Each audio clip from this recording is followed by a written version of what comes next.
Yo, yo, yo. Good morning, everybody. Happy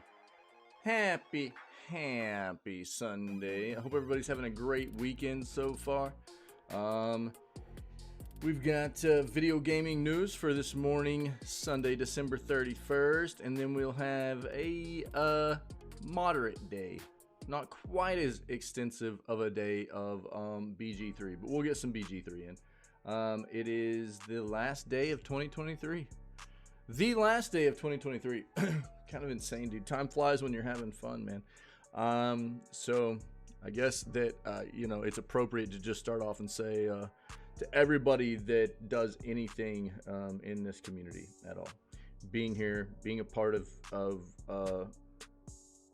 the content, watching, lurking, especially to those that go above and beyond, my moderators, the people that are constantly subbing and gift subbing and providing monetary support to this channel for us to be able to continue to be what we have grown to be and strive to continue to be as an example for other communities and people and a safe place for people to be a part of and things like that. Man, I cannot thank you enough. It's been another incredible year, and I can't wait to see what 2024 has in store. So I don't know. On that note, the stream will be down for tomorrow. So tomorrow will be a day off.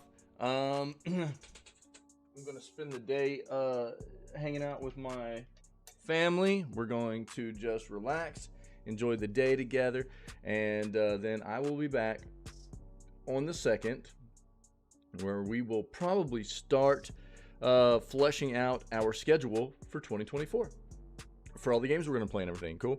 So, again, just big shout out to everybody that is a part of our community in any form or fashion. You guys make the dream work. You really do. This place wouldn't be what it is without all of you, and I appreciate it very much. So, on that note, let's go ahead and dive in to video gaming news for this morning, the last day of 2023, and see what we can find before we start playing a little bit of Baldur's Gate 3 today with our buddy. My name is Pinky. Let's go. Let's do it.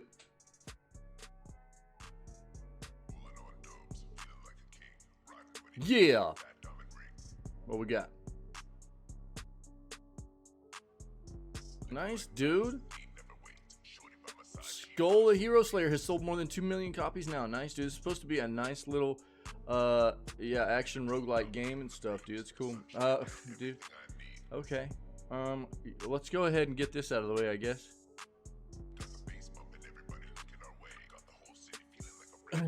So there are two ways to look at this, and I mean, Saints Row was a disappointing game for most people. Let's be fair. And about every other day we've come to expect during the holiday giveaway for Epic Games for it to be a pretty significant title.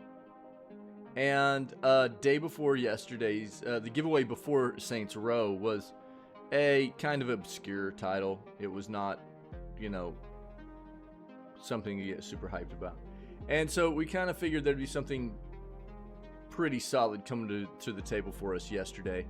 And it ended up being Saints Row reboot.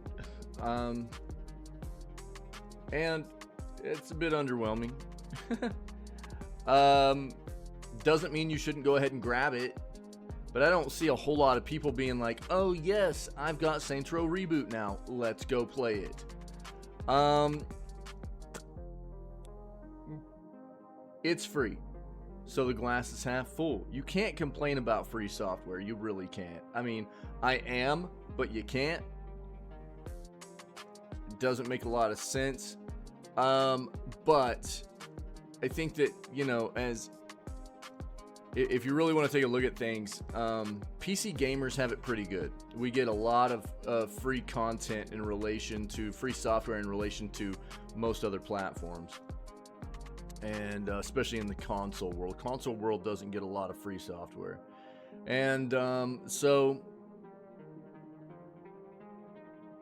if you look at it like that, can't really be upset, right? And I still will promote the fact that everybody should be grabbing this game.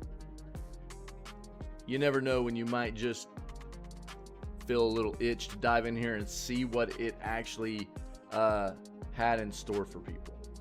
I think that it did improve a little bit after release, but I still don't think it's going to be something that really blows your mind. You might get a little bit of entertainment out of it though, and it's free. So you can't complain about it. It was a little bit underwhelming to see this be the free game yesterday, but it's free software and you can't complain about that, dude. So just go grab it. You got a little over 3 hours left now to grab that before it'll go away, and we'll get the next mystery game that will rotate in. Okay, so grab your free games. It's a no-brainer. Just do it. Do it.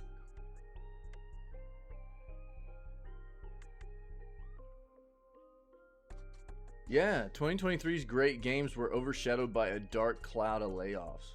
Yeah.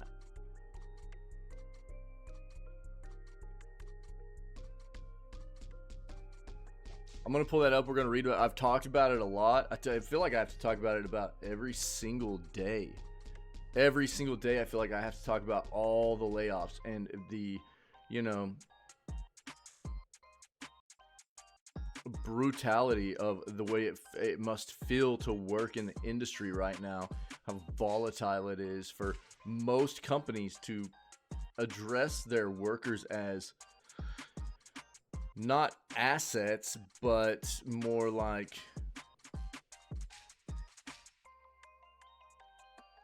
just disposable pieces of nothing, really.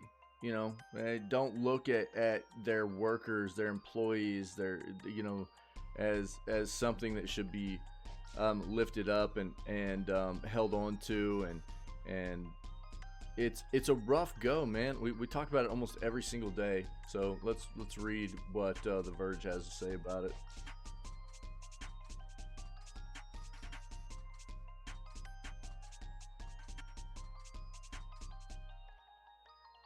This is all rumor mill stuff, dude. We've talked, I mean, there's no point in diving into this.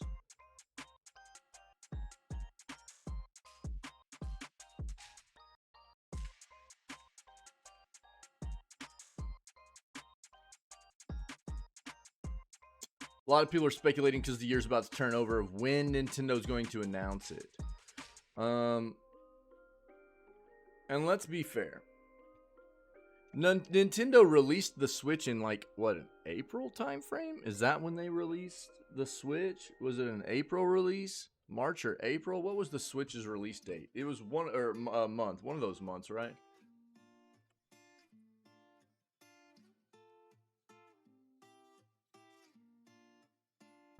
March. Yeah, that's what I thought. It was before the end of the fiscal year of 2017.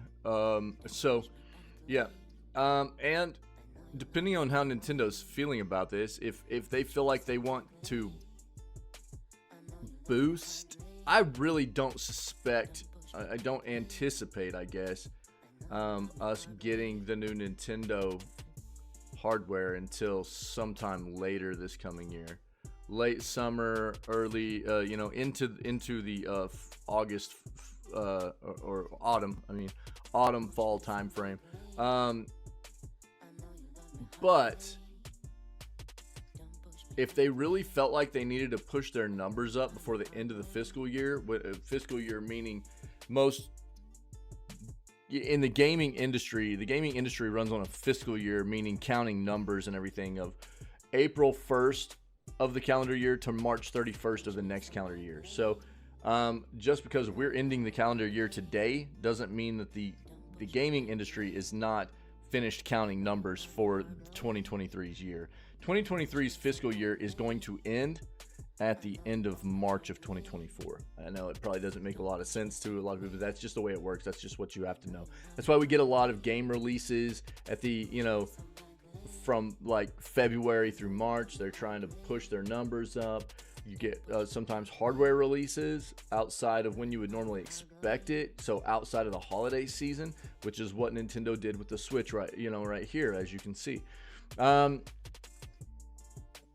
their new hardware, I think, again, I don't suspect it'll drop until later in 2024, but doesn't mean that they wouldn't, you know, announce it at the turn of the year in January and then release it sometime in March if they felt like they needed to boost their fiscal numbers for the, you know, the year of 2023.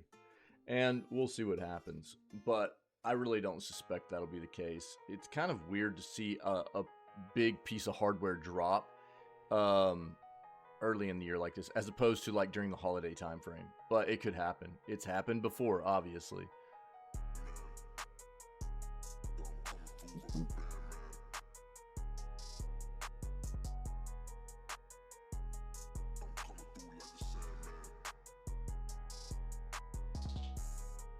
I'm not going to hit on any sales today. We've talked about so many sales. Just know this about any single shop, marketplace, for any platform for gaming right now is running a holiday sale. It's been going on since before the, you know, about the middle of December. It'll be going on through like basically the first roughly week of January. And it's a good time to get your hands on some software, maybe peripherals and hardware too. It just depends on what you're looking for. But, you know, Nintendo's eShop, Xbox Marketplace, PlayStation Store, and then on PC, every single platform. Epic, Steam, GOG. You can even look at storefronts like Green Man Gaming, Fanatical, you name it. They all have sales going on right now. So if you're in the market, you should be going and checking out what you might be able to get at a pretty nice price point right now, okay?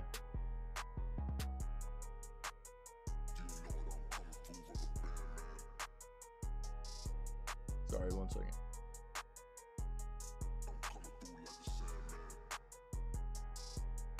Word.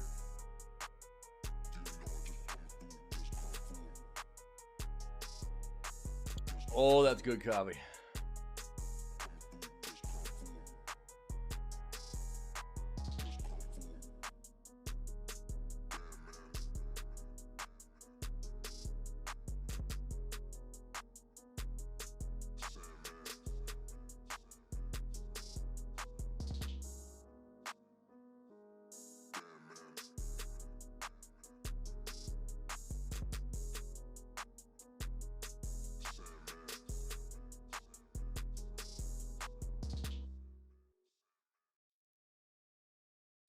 Star Wars Outlaws dev. This is under Ubi, isn't it? It's one of their subsidiaries, I think. Provides striking details about open world exploration and gameplay. This has already been delayed once or twice. Let's take a look at it, though. Let's see what they're saying. Yeah, we've talked about this already. I'm not going to dive into that.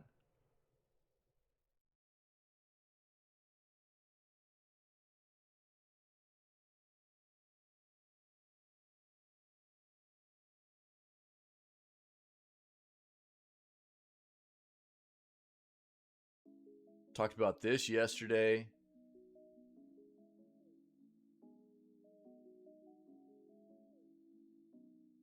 Fortnite is reportedly getting an Avatar crossover. I'm not going to dive into this, but just know it's potentially on its way.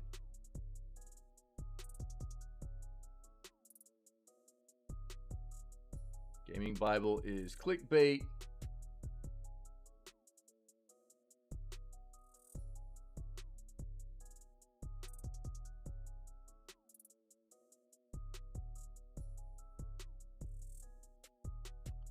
Game Pass is practically free in end of 2023 deal. Let's see what this is.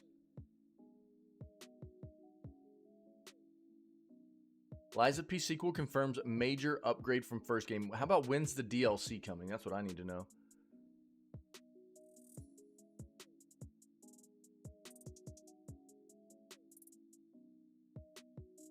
There are a lot of comparisons out here for like mobile gaming applications. This right here on the mirror says Steam Deck OLED versus Switch OLED. Which handheld is right for you? I think that, you know, it's quite obvious the biggest difference here is you're talking a Nintendo platform versus a PC gaming platform. And, you know, that's going to be the biggest difference for you there. Are you more interested in playing Nintendo products, Nintendo software, or are you more interested in playing PC products and PC software? That's going to be your biggest deciding factor between these two handhelds here. Now, you're going to have a harder time differentiating between, you know, it's going to take you longer to research what kind of hardware would be better suited for you personally. If you're looking at something like Steam Deck OLED versus Lenovo Legion Go versus Asus ROG Ally, you know, and determining which one of those platforms is going to suit your needs, because they're all PC gaming, but they all have, you know, pros and cons, and they've all got different, you know, because they're different price points, different hardware, you know, things like that. So I think the best thing you can do if you're in the market for any kind of mobile gaming hardware, just do your research. There are plenty of articles out there like this. I've given a lot of my own thoughts in the past about, you know, the pros and cons of each one.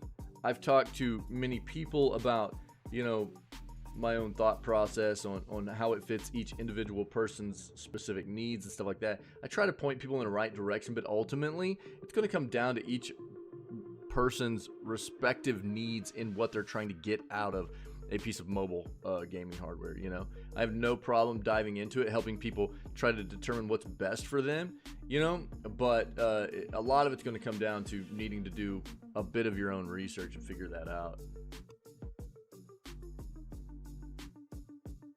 We'll pull this up in case this isn't talked about right here, but we'll see.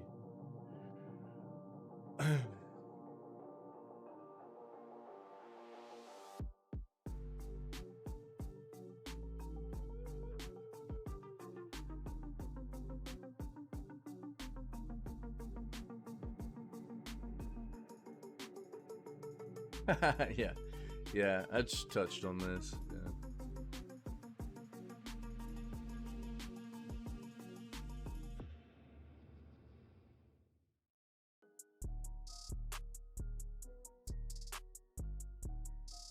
Steam holiday deal gets you $147 worth of games. This is probably one of the Steam deals. Oh, it's on Fanatical. Okay, yeah. I touched on Fanatical yesterday, but we'll take a look.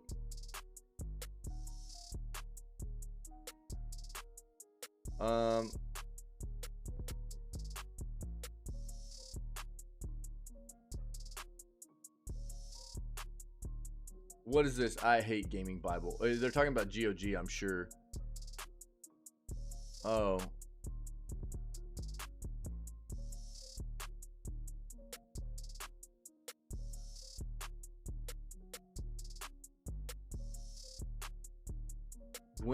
Gwent's been free forever. Total clickbait. Gwent is a mini game in The Witcher 3 that was developed for The Witcher 3. It was fun. It got more fleshed out, turned into the standalone game Gwent. It can be accessed. Yo, McSplash, what's up, friendo? Yo, yeah. Oh yeah, dude. It's been a banger of a year. It really has. Yeah. And I can only expect the next one to be just as good, if not better, man. I'm living my best life, dude. I get to hang out with awesome people every day. Enjoy the world that I'm so very passionate about, which is video games, dude. And, you know, even outside of that, I'm a very fortunate person. I've got an amazing support structure and you know, family that's behind me that I'm very, very lucky to have. And so, yeah, dude, I had a great year. How about you, buddy? Happy New Year to you too, man. Yeah. Happy early New Year, I guess. For me, I'm not. We still got most of the day left before New Year hits, but yeah, man, for sure. It's good to see you, buddy. Happy Sunday. Back to the Gwent thing. I played some standalone Gwent. It's good, but it's not being supported anymore either. You need to know that. It's a good game. It really is. It's a great digital trading card game. That's what it is.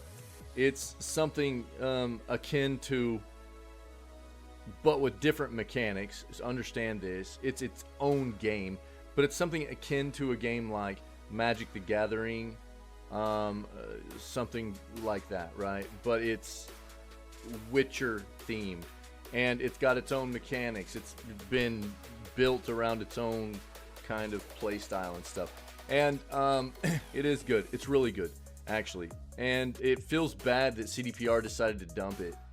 They said as of, what was it, September of this year, they were like, it'll still remain playable, but we're not going to be updating it anymore, which feels bad for people that really liked that game. It's pretty competitive, and it's just they're done with it. But it is there if you want to try it out. It's primarily a game to be played through GOG, but you can be accessed through Steam, stuff like that too. It's a cool game. It is. Same situation. Let's go, dude. Nice, man. Nice, nice. That's what I'm talking about, dude. Love to hear it, buddy. Love to hear it. You doing some celebrating for the New Year's, or what's up, dude?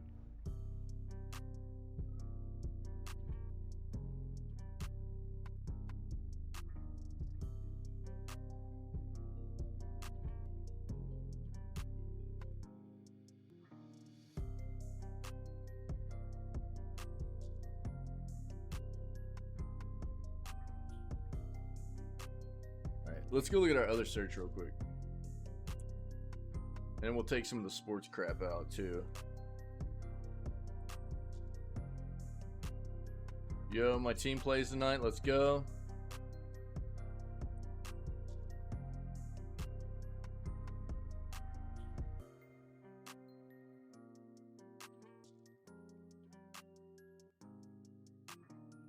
Dude, I'm gonna be chilling tonight, all peepo fat. Hanging with some family. Watching some hockey, dude. Heck yeah. It's gonna be a good night.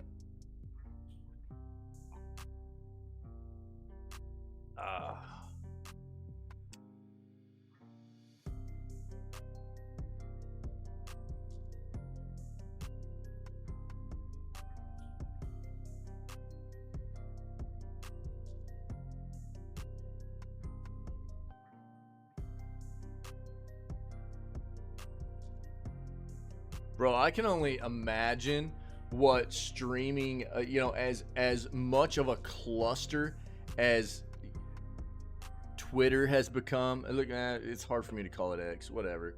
I can only assume that if you're gonna try to like be a part of that platform as like a streaming service or whatever, good luck. As much as Elon Musk has just wrecked that platform, I don't think you should expect anything good out of it anymore at all, really, and so he's going to incorporate some kind of new mechanic where you can stream off of it too, just like what Facebook had, or what. Get wrecked, dude. He's destroyed this platform. I still use it. I still have an account, because I'll push out some updates for like anything unforeseen or changes to our normal schedule or anything like that for the stream. That's it, dude. That's it. It's a way to disseminate information about our channel and our community, schedule wise. That's it, really. He wrecked this flipping platform, man.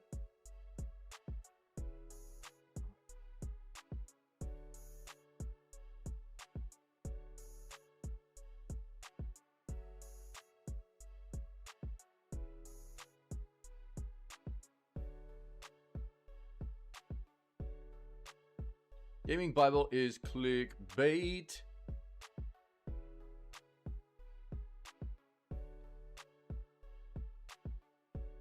I've already talked about the free game on Epic, man. I'm not going to dive into it anymore. It's free. It's underwhelming to see that game become like because I know that it was a big budget game. It was a big AAA game, but it was very underwhelming for most people, and it was a bust really for Embracer. And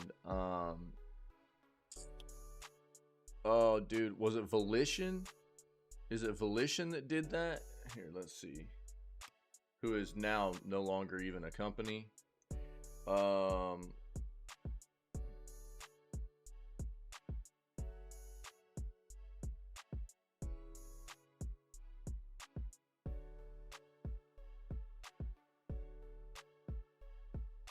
It's probably because of this, yeah. Volition. Yeah. So Volition under Embracer, and I wasn't sure. So Volition was like a 30-year developer, man. Most recently better known for games like Saints Row, but dude, they had been making games for 30 years. They started off as a studio, I think, called Parallax. It made games called, like, a very famous game back in the heyday of video gaming, man. Like Descent and Red Faction stuff. And again, more recently of note, the Saints Row franchise and everything. And with this most recent entry, they missed the mark for what most people consider to be an entertaining title. And Embracer dissolved them. It was like, see you later. And so a 30-year company got shut down. And Embracer doesn't give a crap because Embracer still owns all the IPs, you know. But that's the, I think, I've talked about this a lot. That's one of the...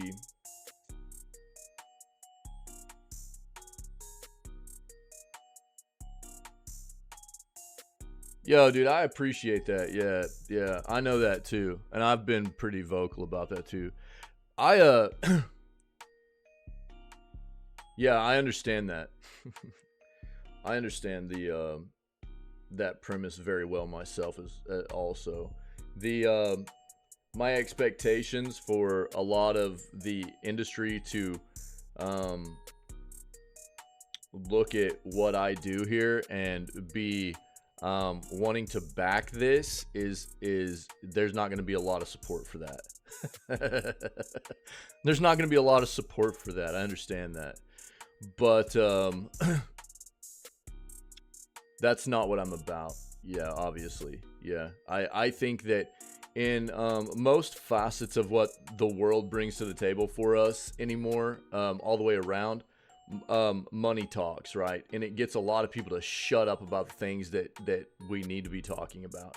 And this is the world that I'm passionate about. I'm passionate about video games.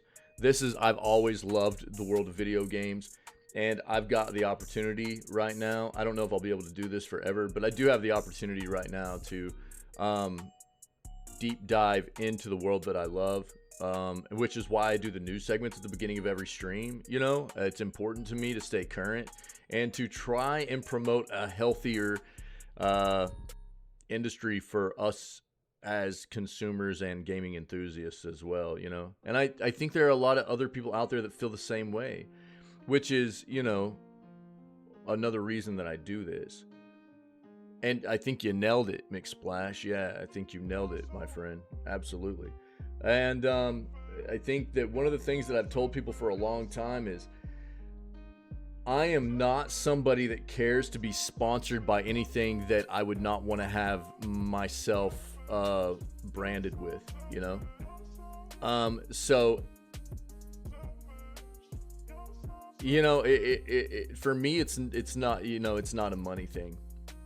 It's not a money thing. It's a passion thing. And I think that you talk about sponsors and things like that.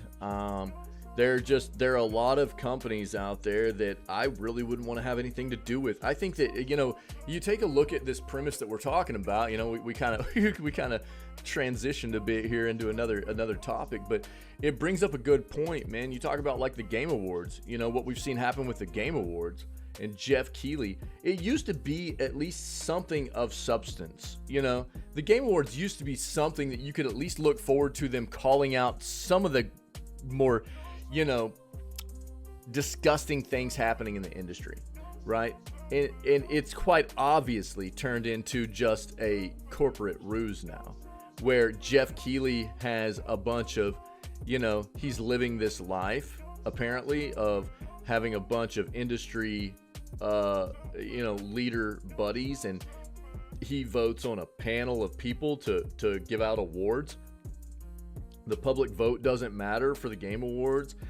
He doesn't want to call out anybody for, you know, firing people. You know, when this year has been so light and dark, if you will, right? Just so light and dark. How many, dude, we have not seen a year like this for game releases in probably the past 2 decades. The last 20 years, man. We haven't seen game releases like this, right? This many banger games. I mean, how many games did we have released this year that, you know, were consensus rated as above a 90, which is a rarity in and of itself. And we're not even talking about the number of games that hit like mid to high 80s, which is really, really respectable. Normally a game that even hits mid to high 80s of a consensus review point are very notable, very memorable, sometimes even genre-defining games. Almost anything that hits a 90 or above is. This year's been incredible. And then on the other side of this, it's just the industry's just getting obliterated. Everybody's losing their jobs. All these companies are firing all their employees. Nobody's taking care of their employee base. It's terrible to see and watch every single day. I mean, we just had another report. I've got an article, man, on the YouTube page where, you know, with some of the leaks that came out under Sony and Insomniac, Sony's pushing Insomniac to fire people. And then like a couple of days later, we find out that Sony is touting this to be another record-breaking year for PlayStation. What? Another record-breaking year for PlayStation, and they are forcing one of their best first-party studios to fire people. It literally makes no sense at all. No sense. And this is, I mean, you know, it really is, man. It's really crazy. It doesn't compute, dude. It doesn't compute at all. And I think the thing that's big for me is like, yo, to all these companies out here that are doing this kind of thing, we just get, there's a couple of articles, like, I don't know if you've seen the Mike Drucker thing. Do I have that? Oh yeah, dude, check this out. We read an article a little bit earlier in the year. Mike Drucker is an excellent writer, and I will never ever forget Mike Drucker's name because of this article we read that I just linked, basically a cutout from a video gaming news segment where he wrote an article that was a parody of what all these companies say every time they fire employees, which is the same default bullcrap. We love our company. We love our employees. We love our community of gamers. There's nothing else we could have done. You know, it's always the same default bullcrap we get, but they never want to be transparent. These companies never want to be transparent. They never want to, you know, yeah. They never want to talk about, like, we've actually hit a number of great Mike Drucker articles this year, and some of them have ended up in some specific articles that I've put on YouTube that I've cut out of the news segments. But it's like I would be much more accepting of these studios and these companies if they would just, publishers and developers and things like that, if they would just try to be a little bit open with us, you know? But the reason there's only one reason they won't be, right? There's only one reason they won't be open with us. And it's because they know that they're doing scummy crap. They know that it's all about just numbers. Numbers, numbers, numbers. It's not about taking care of people. It's not about taking care of employees. It's not about taking care of the consumers and fan base that have supported you through the years or anything like that. It's all numbers. It's how much can you line the pockets of your, your board members and your CEO and COO and stuff like that, right? And there was even recently an article that we read about Bungie, where, because Bungie's getting destroyed right now under Sony. They've lost most of their, really companies that take care of their employees, there's something to be said for morale, right? If you've ever worked in, dude, I've worked in numerous places where the morale was balls. It was trash. And you could tell that myself included and most other people that came to work hated it. Hated working in that place because the morale was terrible. They didn't take care of their employees the way they should have. And Bungie has traditionally been pretty good at that, it seems. And they had a lot of extracurricular stuff set up for their employees to do. It was all about taking care of the employees, raising morale. Dude, they've nixed all of that. They're stripping all the extracurricular stuff out of the company. They're firing people we've seen. There's all kinds of wild stuff going on at Bungie. Well, during a big meeting, one of the, I think, lower management asked higher management, have we considered, this was like a quote that came out of one of these meetings, like, have we considered, has upper management considered not taking bonuses, maybe taking a little bit of a salary cut or anything to try and save the employees that have helped get us to where we are at this point, rather than just immediately going and firing people. And the response they got was, we're not that kind of company. Quote unquote, we're not that kind of company. What? Bro. So that's one of those things that I think tells you, most of these companies are like, yo, as long as our, everybody at the top of our company, as long as their pockets are lined with gold, and they don't give a crap. They don't care. And it's disgusting to watch. And I don't think every company is like that, but it's rough to see so many of them appear to be that way. And then we can only expect that, especially the ones we're seeing just constantly fire people back to back to back, you know what I mean? That if they're not being transparent with us and they're not giving us information as to why this has happened, like, yo, we made some bad business decisions, we have taken pay cuts, we have, we're not giving out bonuses, we're doing everything we can to save, we've done everything we can to save employees' jobs, things like that. We don't get that. And unless we do get that kind of information from those companies, there's only one thing for us to expect, right? Which is that they are terribly managed corporations that only care about lining upper management's pockets with money, dude. That's the only thing I can suspect. So yeah, sorry, I got a bit off on a bit of a rant there, so I guess I digress. But it's a tough thing to see every single day, and I guess your statement in chat there just led me to get off on a tangent, because I've always been pretty outspoken about the fact that what I do here is not about, I've never cared to be famous. I don't really care to be famous. I'm not a real wantful person either. I don't need a lot of money. I'm a very fortunate person already. I'm rich in life, man. I'm a rich in life person. But I love the world of video games, and I'm very passionate about it, obviously. And so when it comes to this kind of stuff, I'm not worried about the ramifications of companies looking at me potentially getting more popular as I move forward and gaining more traction in the industry because of what I do, and companies being like, oh, we won't sponsor him because he talks crap about us. Well, look, man, I wouldn't talk crap about you if you didn't deserve it, right? That's the way I think it should be. That's the way I think the world should be. You know what I mean? If things need to be reported on, if things need to be exposed, and people need to be educated on certain things that these big giant corporations do that are scummy, it should be, people should be educated on that stuff as far as I'm concerned, right?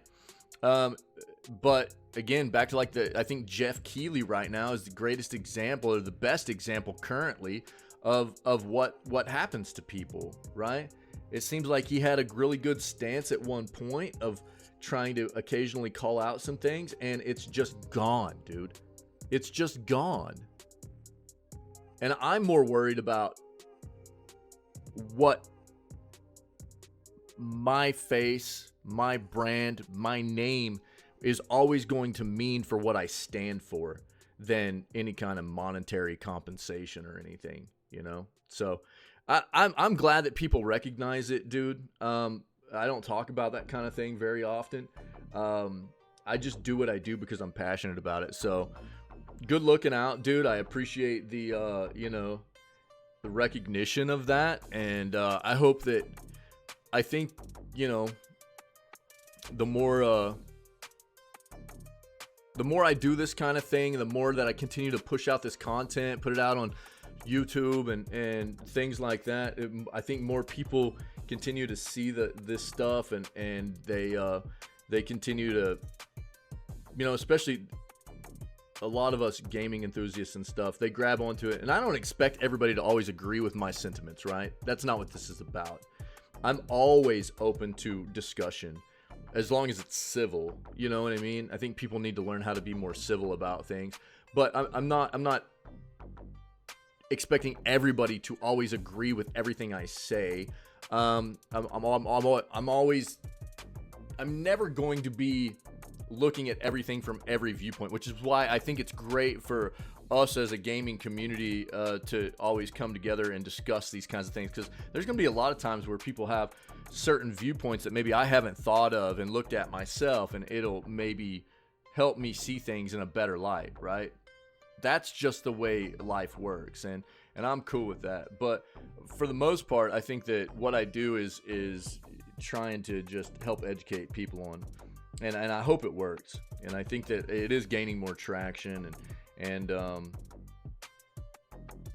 I don't really care about these companies, dude, that are getting called out. You know, support the good ones. I'm all about supporting the good ones, dude. Don't support the bad ones. You know, I'm always gonna tell it like it is, dude. Random mode time, let's go. But I appreciate that recognition, man. Understanding that, like, that's kind of what I'm about and what I do, and that's pretty cool to see somebody like kind of pull that out and recognize that. So thanks, McSplash. I appreciate it, buddy. Yeah, nice, dude. Nice. Thanks, man.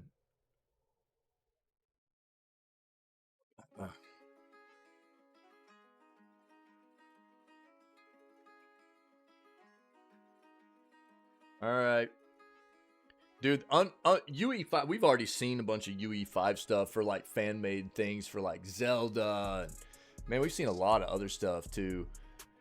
You can look on YouTube, man. There's a ton of fan-made universes for games that are loved, to see what they would look like in UE5. We've looked at a lot of it. It's pretty impressive, man. UE5 is a really user-friendly engine, dude. What up? Oh my glob, you almost hit it, bro. What's up, dude? You almost hit it, dog. Dude, this is like 2 days in a row you got close, right? 2 days in a row. Wild.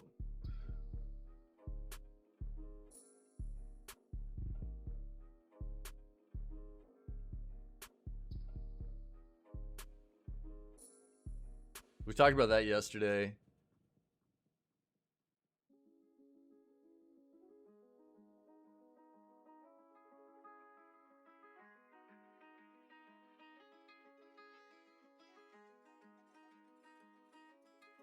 Don't mind me, I'm not even here.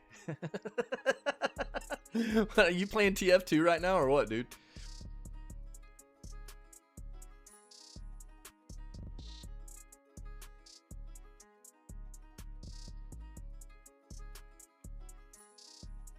I didn't expect there would be like a ton of news this morning anyways.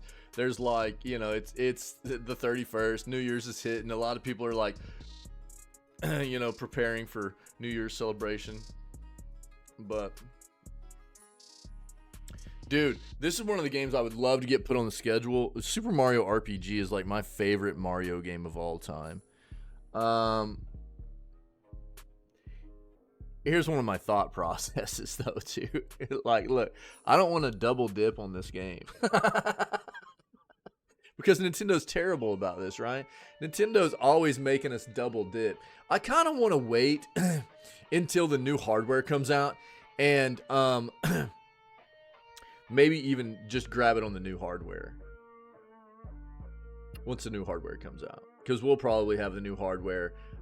You know, I got the kids love the Nintendo stuff, dude, and I'll probably end up investing in the new hardware.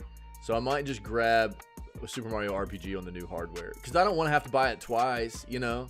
I'd rather, if the new hardware's coming out, that's where I'd rather have it on. So we all know what Nintendo does, right? This is their MO, man. Make you double dip all the time. Because just because you own a game by Nintendo doesn't mean you get to play it on all their platforms that they run it on, right? That would be absurd.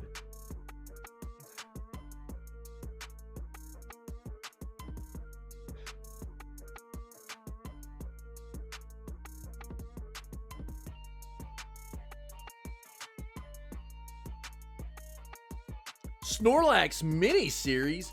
Wait. What is this? Dude, I love Snorlax.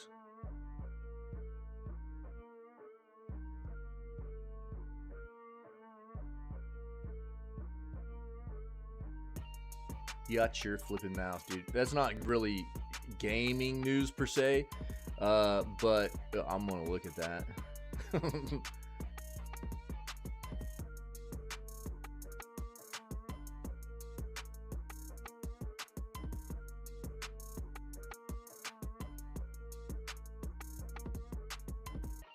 We've already looked at, like, you can see Gollum in there, dude.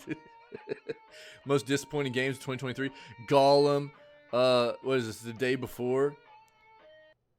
What else is gonna be in there, dude? We've looked at one of those lists already. Yo, have you guys seen this yet? Check this out. God of War remake. Now check this noise. Got something new for you.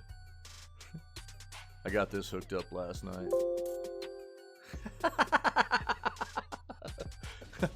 Boy.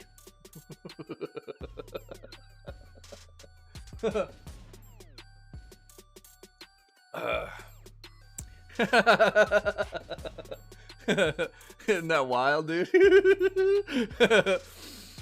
So yesterday, man, we were playing BG3. I've had a few issues with BG3. Doesn't like my computer hardware configuration very much. I've had some issues where basically I've figured out how to resolve it for the most part. It's basically just going into the files and clearing out the cache of the game every day. But yesterday it crashed on me, even though I had already done that. And so, dude, when it crashed, anytime the game crashes on me, BG3, it wrecks a bunch of my drivers and stuff too, so I have to restart the PC. It's really weird. And yesterday when I did it, it totally like wiped out my cam filter stuff. So luckily I had a backup. That I had to get, I had to grab and throw back in last night. So it wasn't too hard to get everything going again. There were a couple that were missing. That I had set up after I had made that last backup, so I got those put in, and then I found a couple of new ones to throw in there, and that was one of them was Kratos. I was like, oh, that's pretty dope, dude. I will get Kratos put in there. Oh man.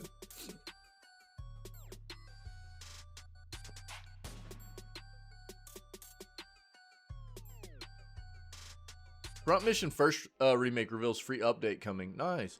Yo, this game looks pretty cool. Nintendo Nintendo services for Wii U and 3DS unintentionally went offline.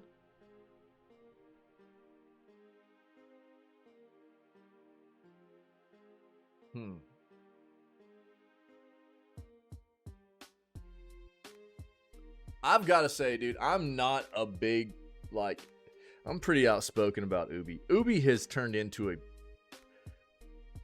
pretty subpar developer, as far as I'm concerned. For the most part, you know. But, dude, the new Prince of Persia game actually looks pretty good.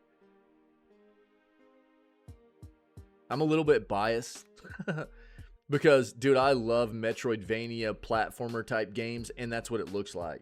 It looks like a very good, large mapped Metroidvania-esque spin on Prince of Persia, you know, modern spin on Prince of Persia, and I'm hoping it's good. If it reviews well, I'll probably play it. I'm always, you know, anything with Ubi right now, I'm really hesitant about. So I'm gonna wait till it comes out, see what, you know, critics and users, players are saying about the game before I decide whether I want to invest in it or not. But if people are saying it's pretty good, I'll probably play it. I love those types of games.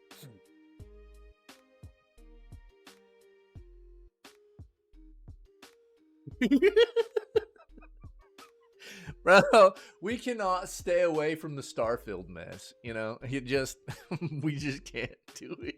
We can't stay away from the flipping Starfield mess, dude. What's funny is that people love talking about Starfield. It feels like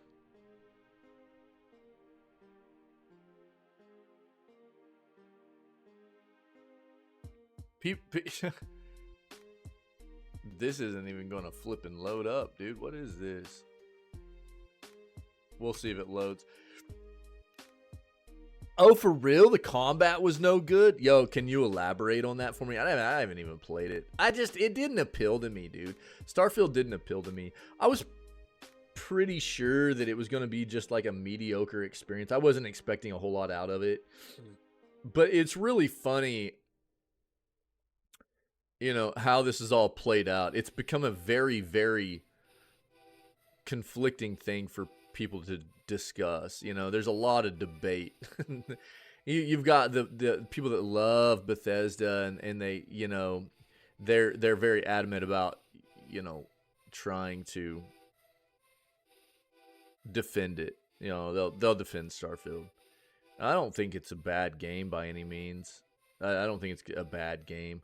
But I just don't think it met the expectations a lot of people had for it. And I think it also didn't meet the expectations that the development team had for it. I think the development team, I think this is what's really funny about it. So I think the development team was expecting this to be a massive, massive hit. And I think retail-wise, it did really well. I think it did fairly solid retail-wise. But review-wise, it's kind of getting obliterated right now. And I think Bethesda's taking it hard. I think Bethesda fans are taking it hard. We've even seen where there are like traditional Bethesda modders, people that like have been fans of Bethesda games for a long time, that have even dropped the potential of making mods for the game because they're like, the game just sucks, it's boring and stuff. We've read all kinds of stuff about even traditional big time mod creators for Bethesda games are not even interested in pursuing making content for the game because they're just like, it's not there. It's just not there, you know. It seemed like they threw an old fighting system in and put all the time in the planets. What's so weird to hear that too is all the time in the planets, where 9 out of 10 planets are apparently pretty bleak, pretty empty, right? Which everything I've said from before is like, I think there's still potential for the game.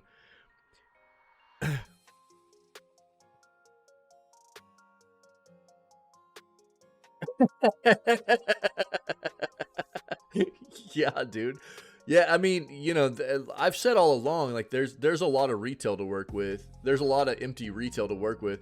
I think that I understood where Bethesda was trying to go with this. They wanted it to be a realistic take on a fictional kind of game, right? They wanted it to be like, well, what we know about space is that most planets that we explore in the expanse of space would be uninhabited, not be able to you know, have life on it as we know it. And that's kind of what they were shooting for. But I think they totally failed to realize that that's not going to appeal to most gamers. Most gamers want every planet to harbor something to be engaged with, you know? Which is why I think that something like No Man's Sky has continued to get better and better and do well as they've continued to add more content, finally get the game to where it should have been on release, then add more content, stuff like that. Whereas I think Starfield, like I said, I understand what they were trying to do, but I think from a gameplay perspective, it doesn't click, dude.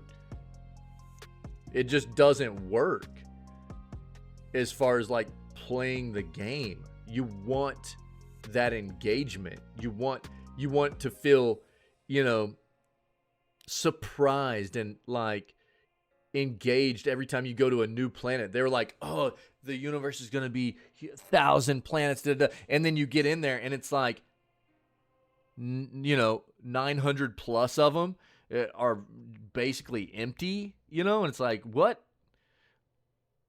So you're just flying around all the time, going from empty planet to empty planet to empty planet. It's like, god dang, this is a boring ass game, dude.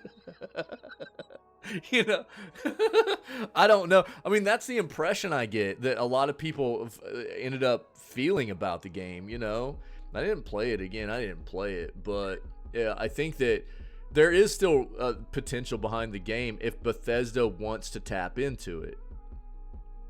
If Bethesda wants to tap into it, they could take the retail of all these planets they have that are bleak and empty, and they could turn this into something decent, you know, to re-engage players, get people back in playing the game, get review scores up, you know what I mean? Add in more content, you know. I think their pride will maybe stop them too. That's the other thing I was saying was like, I think that originally it gave modders an opportunity to have a lot of retail to work with also, but I'm starting to get the impression that a lot of modders don't really even care to work on the game anymore already. And so I think a lot of it's going to be you know, in Bethesda's court, if you will, as to what they want to do with it moving forward, you know. Yeah, I think old Hod Tower to be like, no, this is my this is my vision. Don't mess with it. So I don't know, we'll see. But it is funny to see them just be so upset to the point of even like trying to convince negative reviewers that the game's better than how negative reviewers perceived it. It's like, come on, man, you can't try and convince people that their experiences was not what it was. That doesn't make sense, you know.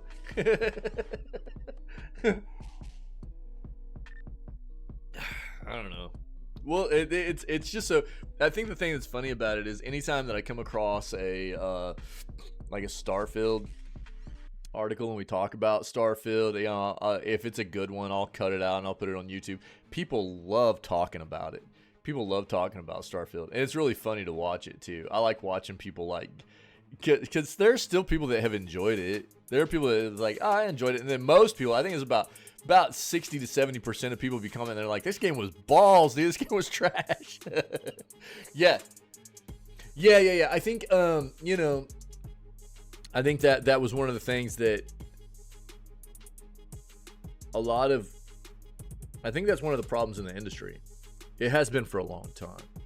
You know, the marketing and hype that gets generated by the marketing campaigns, the promotional campaigns, and I mean, if people are not aware,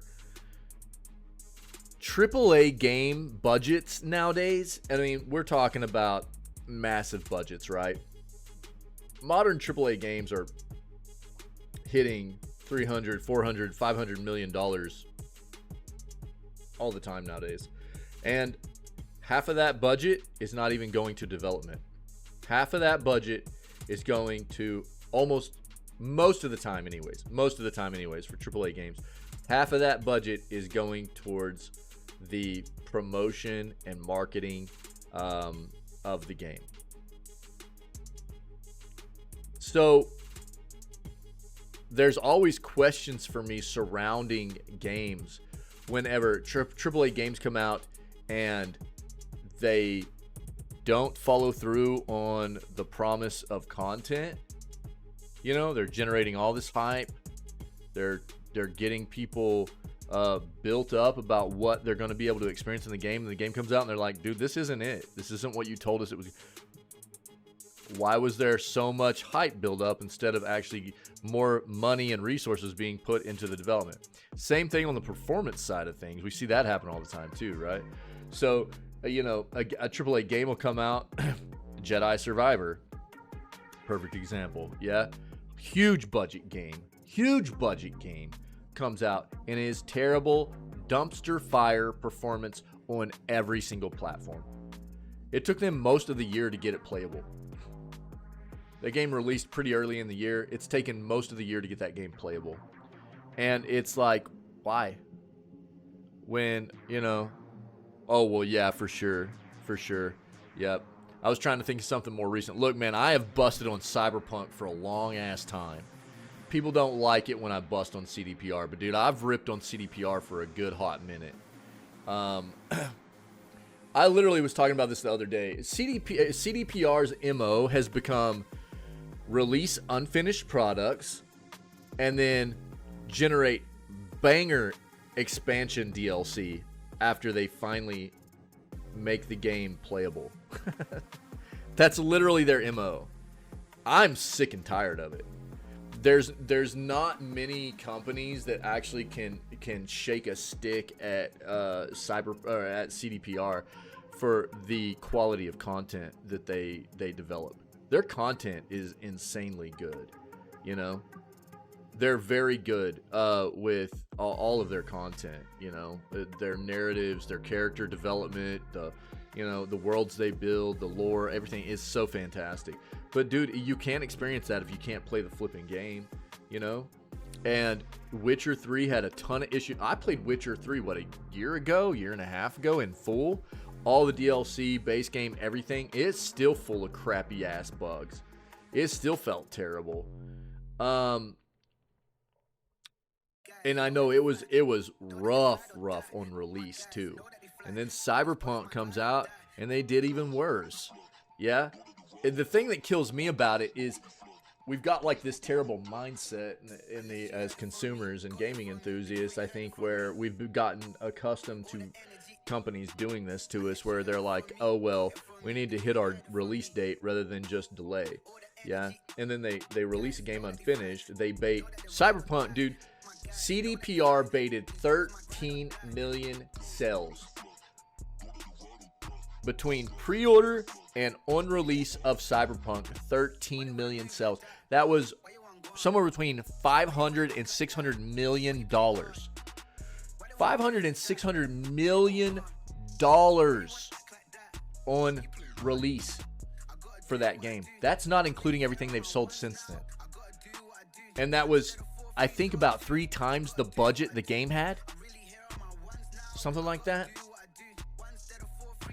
So, well over $500 million that they generated just on the release of Cyberpunk, and it was garbo. on all platforms. It was better on PC than it was on console. PC still had a ton of issues though, and it's just unacceptable. You know, it's really gross. And I think the thing that sucks is people will have defended it and gone, well, they did a great job of making the game what it is now. And it's like, I'm sorry, man, I'm not gonna give them an award for making the game finally playable when that's the way it should have been on release. That's the wrong mindset for us to have as consumers and gaming enthusiasts. You don't get to give companies an out for baiting us into buying something unfinished because they wanted to lean on connectivity as a crutch and finish the game after they released it and make us pay the price as consumers. That sucks. They shouldn't get awards, a pat on the back. They don't get kudos for that crap. You know? Is the game now a banger? I think it is, from everything that I know. I still haven't bought the game because I don't want to support CDPR on that piece of software. I think it's disgusting what they did. And people get pissed. People get pissed when I call out CDPR. I get so much hate, dude, on my videos about CDPR and the things they've done, but it's the truth. And the truth flipping hurts, dude. It really does. I think that the game is probably really, really good now. I think that the Phantom Liberty DLC is supposed to be amazing as well. But again, I mean, that's what CDPR has become known for. Release a game that is buggy, unfinished, try to work on it and finish it up, and then release really good expansion DLC after the fact. When they need to be better. They need to be better than that. And I'm tired of seeing studios win on releasing unfinished products. It drives me crazy because we're the ones that pay the price. And then they just get away with it most of the time, you know? They're still thriving. They're still doing really well. And, you know, we're the ones that get jaded by that process. It feels terrible.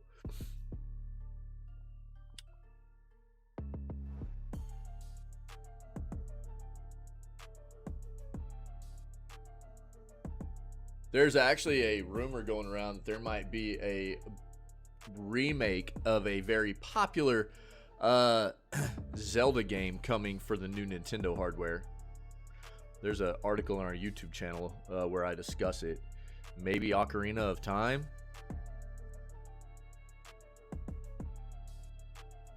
Link from the Past. I don't know, dude. I don't really know. But there's supposed to be a remake coming with the new hardware. At least that's the rumor. It's not official. It's not anything from Nintendo, but that's the rumor that's going around. And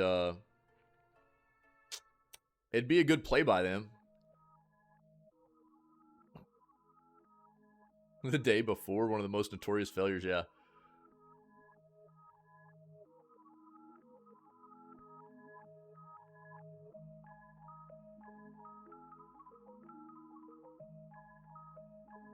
What's funny, I've started, we'll just stick with this, we'll go with these articles. I've started referring to, like, you know, because both of these titles fall under Bethesda in different forms and fashions, but, you know, Starfeld and Redfeld. So, Redfell and Starfeld. I can't help but, like, just kind of want to bait people into getting a little bit ticked off about calling them that, you know. Obviously Arcane made Redfall, and but Arcane's a subsidiary of Bethesda. Bethesda is owned by ZeniMax. ZeniMax is owned by Microsoft, right? And then Starfeld is under Bethesda. They developed it and published it. So I don't know.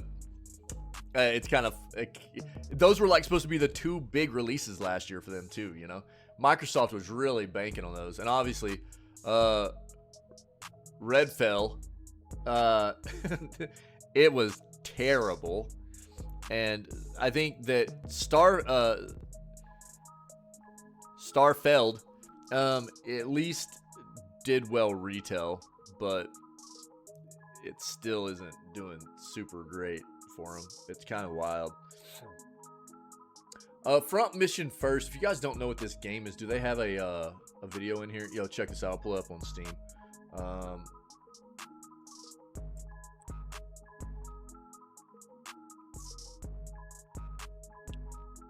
Yeah. Pretty cool looking little title here. Which one do we want to watch? Yeah, this will work.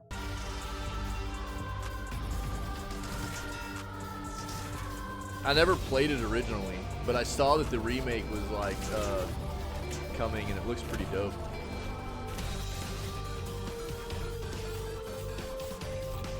I love mech games, dude. I love mech games. I played some Titanfall 2 last night, dude, with my son. It was fun, dude. I never played Titanfall 2 originally, and then I bought it like, I don't know, 4 or 5 months ago. Yeah, it does. It looks turn-based. Yeah, kind of XCOM style, you know?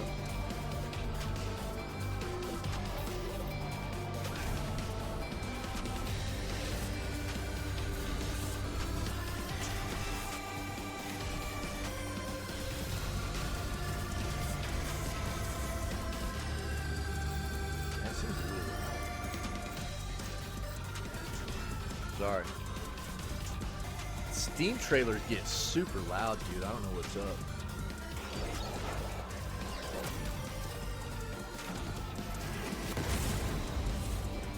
It looks like a cool little game though. Here, I'll show the other trailer real quick too. I saw this a while back. When did this release? June of this year? Yeah. The remake, dude.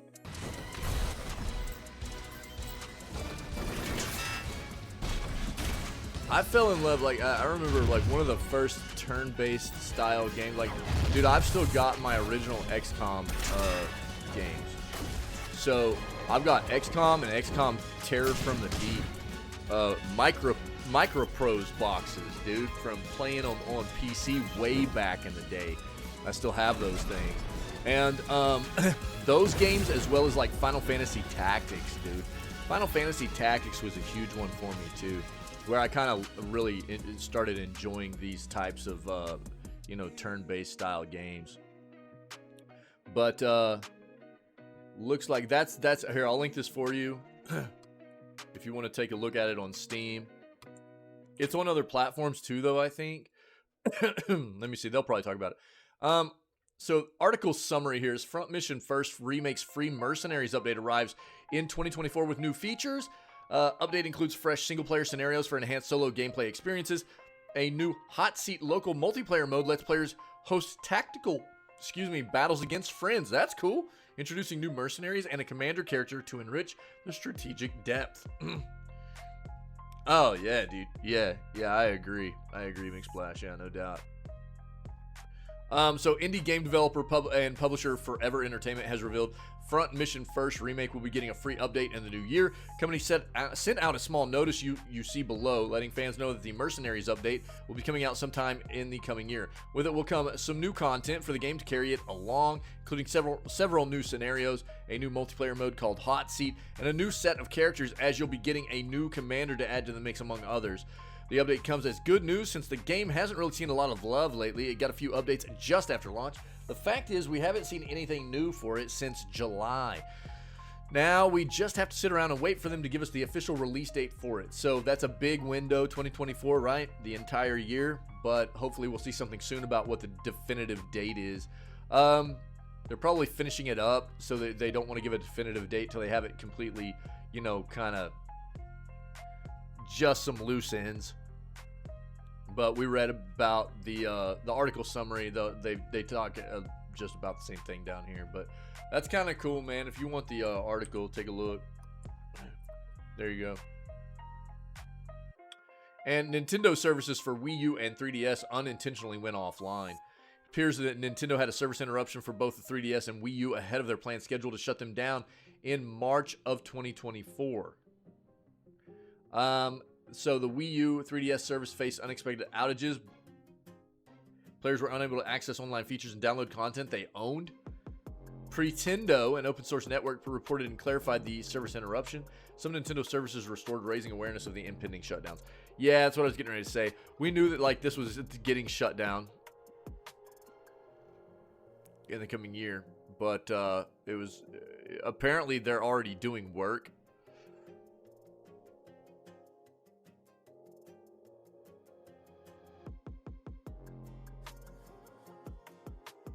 Yeah, for those of you who are not aware, the company announced a few months ago that both platforms, the 3DS and Wii U, would be ceasing online operations in March of 2024, which feels bad.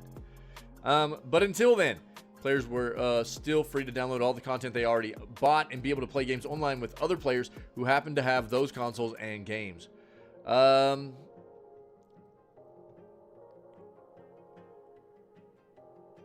So the leading source of the news comes from Pretendo, who tout themselves as an open source Nintendo network replacement.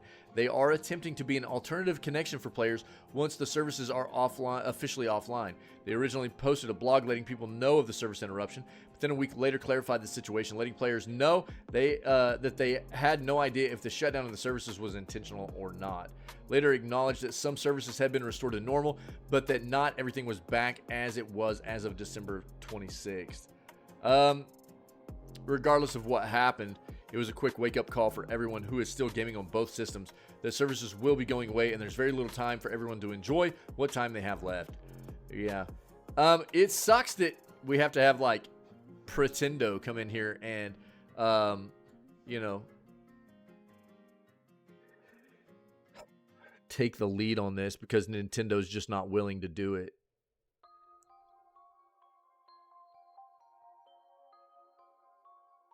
There are a lot of people that still love those consoles, especially the 3DS.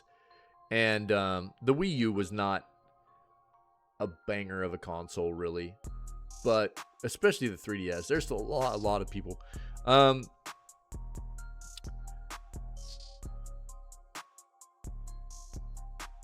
do you mean? Don't understand what exactly. So... I mean, when you take into consideration, I'm just not quite sure what who's Pretendo. So Pretendo apparently, and this is the first. I haven't heard a whole lot about them yet, but they tout themselves as an open source Nintendo network replacement. So they're attempting to be an alternative connection for players once the services are officially offline. So what they're trying to do is take the role what Nintendo has been doing to allow people to still play the 3DS and the Wii U in an online capacity, right? And still allow online connectivity for people that still want to play their games, connect online, stuff like that, right? That's what it seems to me like Pretendo's trying to do. Let's see if we can pull up their website. It might give you a better idea. Yeah. A free and open source replacement for Nintendo servers for both the 3DS and Wii U, allowing online connectivity for all even after the original servers are discontinued. So this is the progress. This is their website, and they're showing the progress of what they're trying to get done so people can continue to play on these systems online after Nintendo shuts their servers down. They're doing some solid work here. You can donate to help them out. This is their official website. You can take a look at everything. They've got a lot of info here. Meet the team that's doing all the work. This is pretty neat. Yeah, there have been a lot of communities centered around doing this kind of thing. It's preserving our gaming. Basically preserving communities centered around preserving our gaming communities that the, you know, platforms themselves try to shut down, right? Nintendo's really bad about it. They always have been. And it's good to see somebody taking the reins here. If you want to get a better look at what this is, there's the link for the Pretendo network. I'll probably actually bookmark this as well. But, you know,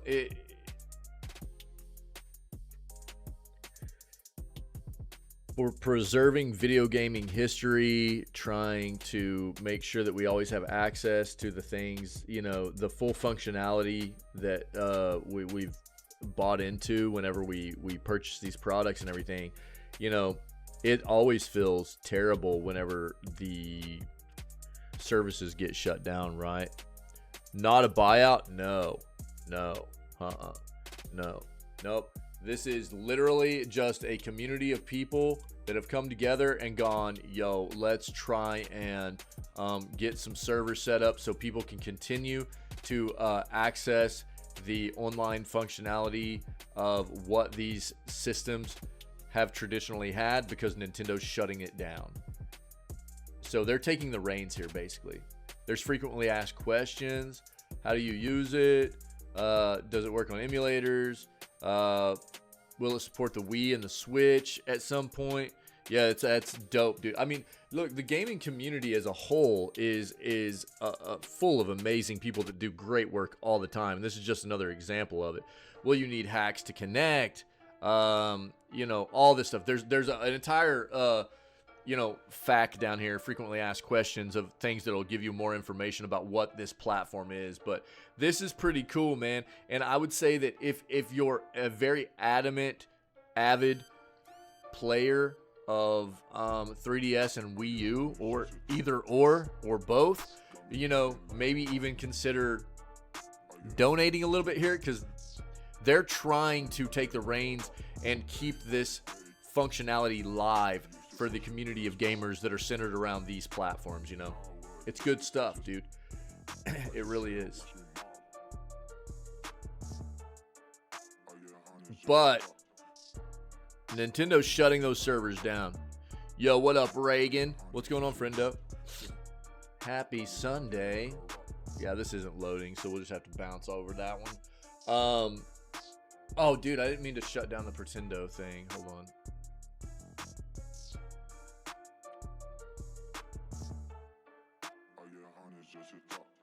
There we go.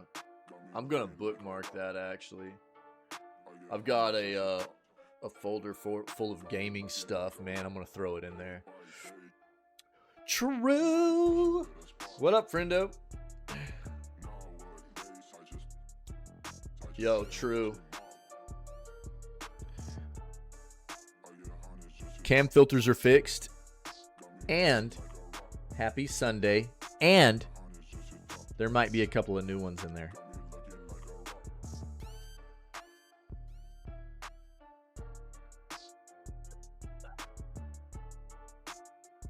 Good to see you.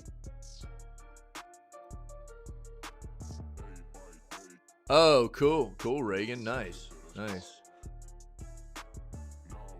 Yeah, I already ran one this morning. I couldn't help it. We came across an article and it was just, it worked. You know, I had to do it. Let's see what we got here. Newly released Snorlax Pokemon series.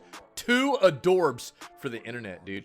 Snorlax is the star of the show in his own internet miniseries featuring the lovable oaf Pokemon and his many friends. Dude, Snorlax has been one of my favorite Pokemon forever. Snorlax, Psyduck. My favorite is Haunter. I love Haunter, dude. Haunter's so dope. He's just cool. You know, he's like ghosty, but he's also kind of wacky. You know, I like Haunter a lot. Snorlax, dude, one of my other favorites. So I like Psyduck because he's just kind of crazy. And Magikarp. Magikarp's always been one of my favorites too. He doesn't get enough love, I don't think. You know, Magikarp turns into a bad dude, but nobody wants Magikarp until he's actually Gyarados. Not enough love for the Magikarp, you know. Pokemon's sleepiest denizen is now the star of an ongoing internet series that fans are praising for its wholesome visuals and narrative presentation. Project Snorlax is an online multimedia campaign starring the titular chubby Pokemon that spans social media, YouTube, and even the official sleep tracker app Pokemon Sleep, which has drawn in numerous fans due to its cute, wholesome tone. The most recent entry in the series, which shows Snorlax playing with a recently befriended Cubone in the snow as the two form an unlikely bond, has elicited an especially strong response from fans who are reacting emotionally to the adorable animated short.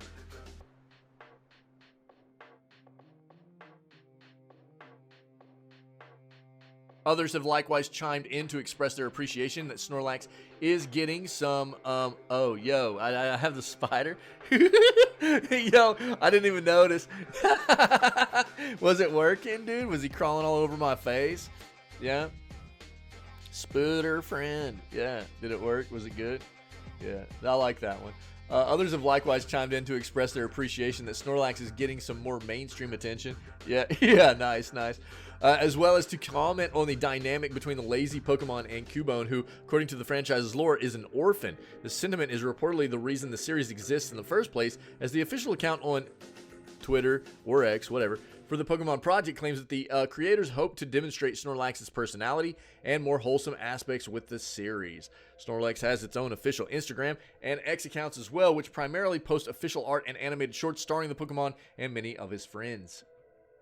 Snorlax has been a fan favorite of Pokemon for over 25 years, having first appeared in the original Pokemon Red and Blue video games on the Game Boy, where he blocks the player's path by lying in the middle of the road until a specific item wakes him up. He then made his way to the official Pokemon anime, where Ash Ketchum, the series' protagonist, catches him after stopping his hunger-driven rampage through a small town's cropland.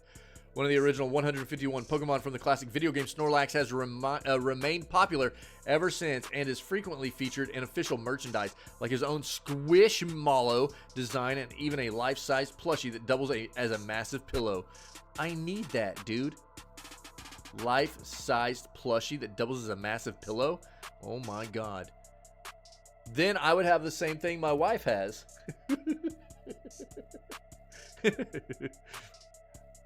Oh, cool. Thanks, Reagan.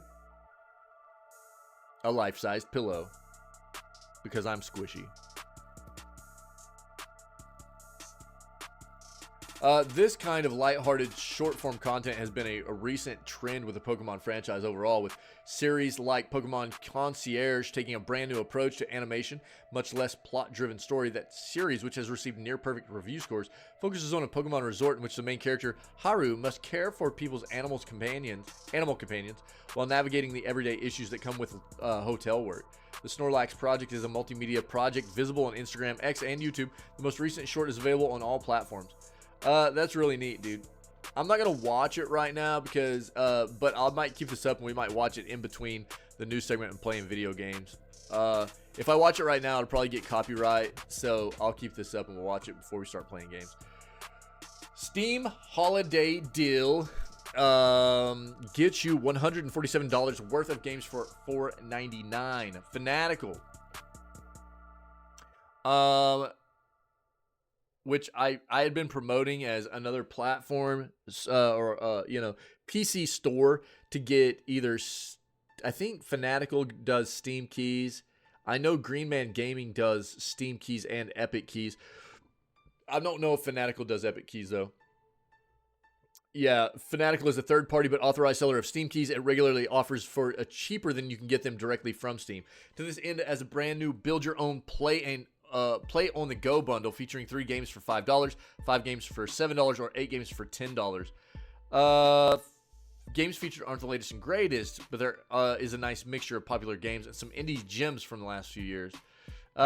Meanwhile, every game available supports the Steam Deck, according to Fanatical, has been popular among its Steam Deck users.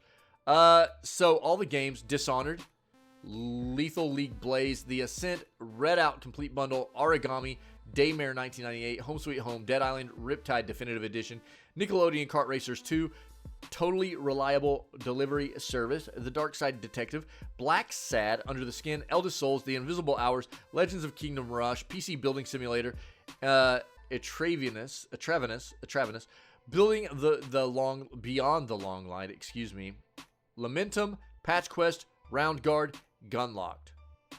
Okay.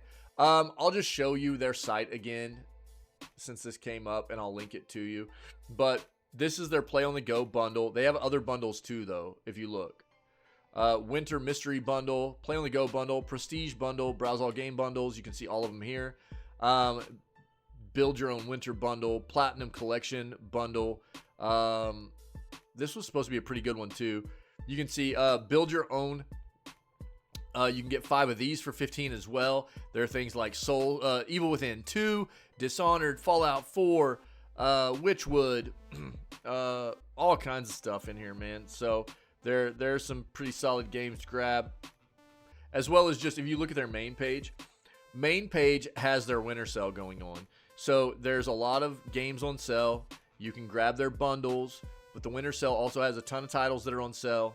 So maybe just worth taking a look and seeing if you can get anything that you're interested in, okay? So I'll just go back to their main page and I'll link this to you guys.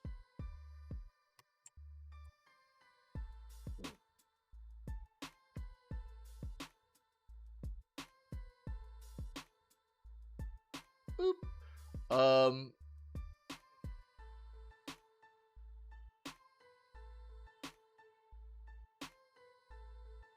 Oh, cool, Reagan. Nice. Oh, you dog faced me too? Nice. Did you see the other one? There it is. There it is, yeah. Boy. Star Wars Outlaws dev promises provides. You know, I actually found a fat Thor one too, but it really just made me look real hairy. I found a fat Thor one too, but it didn't make me look like it gave me like his hair and stuff. Yeah.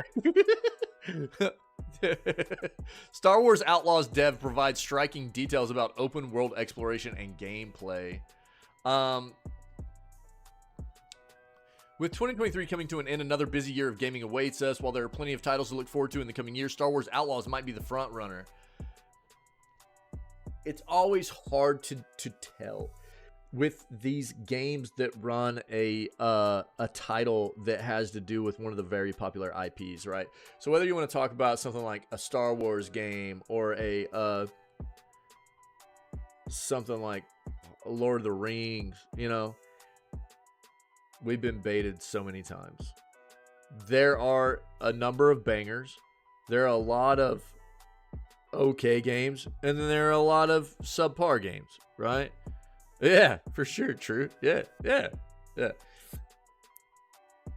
I just figured I was having to work on everything last night anyways to get stuff back up and running after the crash yesterday, because it kind of obliterated the settings of the software.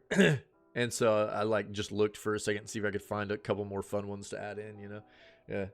Yeah. Hopefully people will enjoy them. Yeah, it wasn't as bad as I thought it was going to be. I did have a backup, and it was pretty easy to incorporate it. So there were a couple of the ones that we had set up since that were missing. It was like a backup that I had done whenever I first set up the filters. So most of them were there. There were a couple I still needed to go back and grab and find and add in, and then I got the new ones too. But it wasn't nearly as bad as it could have been. I'm pretty good at making sure that I have fairly current backups of most of my stuff. So if something like that happens, it's not too bad on me. And luckily, I had done work, dude. So yeah, it was not too bad. Yeah. Even got a little bit of, because it didn't take me too long, I got a little bit of game time in with my son last night, which was nice too. So yeah, it was cool. Again, I think that there's always room for being a little bit hesitant on the front of these very popular universes, because we've seen too often where we've been baited into companies just buying in to licensing the universe for a piece of entertainment and it being subpar. You know, they just lean on the name. They lean on Star Wars. They lean on Lord of the Rings, whatever it may be, you know. Okay. And sometimes it's good and quite often it's not. So maybe hinder expectations here. We all know what Ubi's like nowadays too. So we'll see. I hope it's good, dude. I always want all games to be good. It's just not the world we live. It's not the reality we live in, you know. So we'll see here. This has already been delayed, I think. But we'll see. For a long time, the speculations around the next Star Wars game have been running hot in the industry. The curiosity of what Ubi has to offer with Outlaws is understandably high. But could this project be the ideal Star Wars experience gaming fans have been rooting for so long? Apparently, the devs are up for the challenge. Ever since Ubi announced Star Wars Outlaws being supervised by Massive Entertainment, fans were invested in the sci-fi adventure. Moreover, the schedule of Bethesda's gigantic space exploration, Starfield, only added up to the buzz around Outlaws. Certainly, the gamers were excited to experience two big banner space open worlds. However, Starfeld, dude, they got the name wrong. Starfeld. And they put exploration Starfied.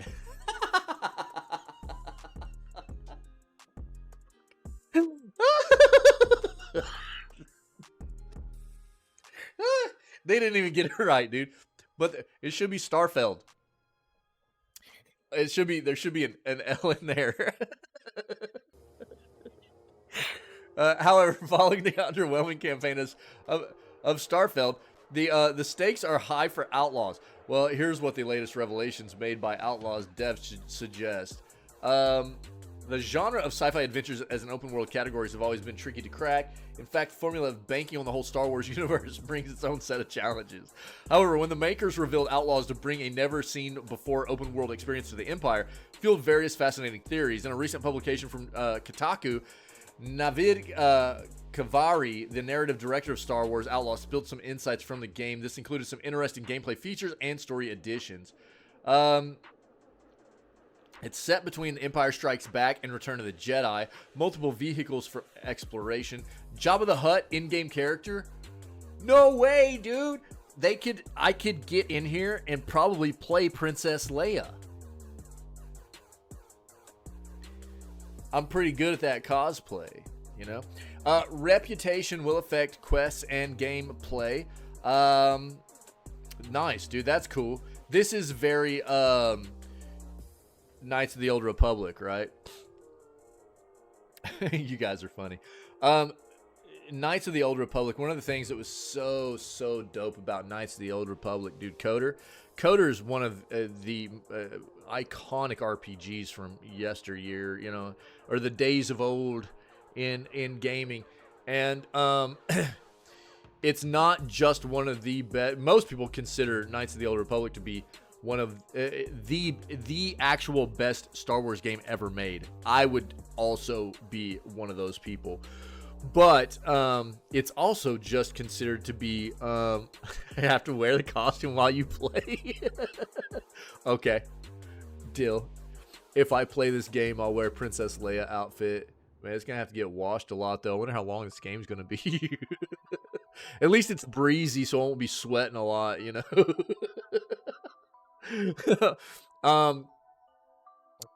Don't encourage him. Don't feed the animal, dude. Yeah. What up, ferret? Unacceptable. Yeah. What's up, dude? Yo, did you guys see the ferret that Ferret got from the flea market yesterday? That thing's terrifying, dude. Jesus Christ. That thing is scary looking, dude.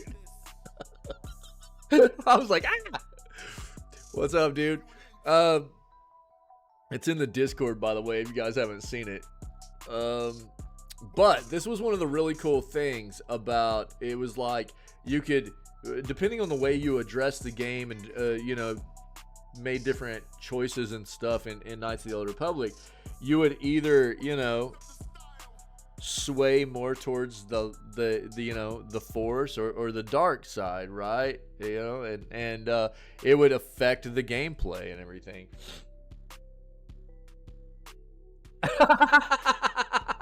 Yeah, true. Yeah, it's cute. It's cute. It like I said, dude, it's like if you took Falcor from the Neverending Story and tried to make him into a ferret. That's what it reminded me of. Yeah. The latter initially revealed how Outlaws brings three ranges of experiences to the community. The first of these is dense cities bustling with the activity and lively catinas where you might find criminal syndicates and corrupt Imperials mingling together. Second is our vast, mysterious, and stunning open environments, whether on foot or K speeder. And finally, space, which players can explore on K ship, the dev stated. Furthermore, Kavari explained the new Star Wars game would allow the players to explore the Empire and interact with surroundings like never before. In fact, the developer highlighted how strongly the core narrative of Outlaws depends on intergalactic travel. The game's narrative director also went on to tease the character graphs and their adaptations to side quests throughout the story. Quote, players can use quests with each of the syndicates to manage K's reputation, which will impact the jobs they offer and the impact they'll have throughout the story. Each player will have a different profile with each of the syndicates based on how they've interacted with them over the course of her journey, Kavari added. According to the developer's recent confirmation, Star Wars Outlaws revolves around protagonist Kay Vess, her accomplice Nix. The story takes place in the year between Empire Strikes Back and Return of the Jedi. Rebels are on the rise as the protagonist embarks on the journey to dominate the galaxy. Of course, the open world elements teased by the director only promise to spice up the gameplay experience. The highly awaited Star Wars title doesn't have a confirmed launch window, but 2024 is here, and hopefully so is the countdown to the game. Okay. Yeah, interesting. Interesting. And we'll see what else we get as we get closer to when this game is going to be coming out for us, you know.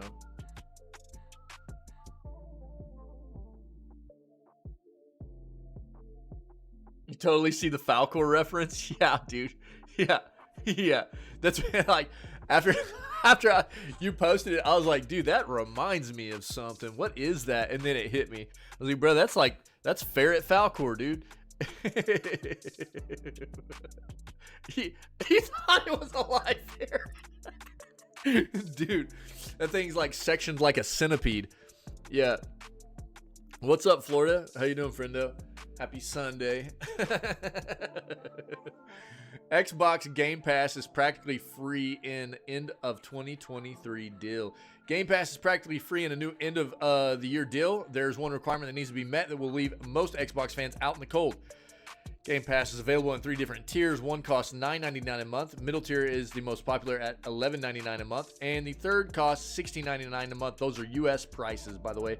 This premium tier is Xbox Game Pass Ultimate. It comes with both the console and PC libraries, EA Play, and online access.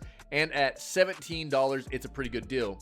At $1, it's an incredible deal. Microsoft has offered this deal in the past. It's been brought back, but with the same catch as well. If you have never been subscribed to Game Pass, you don't need to know anything more. You should go take advantage of this offer while it's still available. How long it will be available, we don't know, but it's available at the moment of publishing. If you have had an Xbox Game Pass subscription in the past, this deal is not available. In other words, it is only for new subscribers, as is usually the case. As noted, this deal has been offered in the past, but it's not a constant offer. Comes and goes, sometimes available for a while, but it's not as a constant anymore. As many found out when Starfield came out, and the promotion was ended to prevent gamers from playing Starfield for just $1. Yeah. Available for PC, Xbox One, Xbox Series X and S, and they've got links here you can click on to get the deal. $1 for a month of this, pretty dope.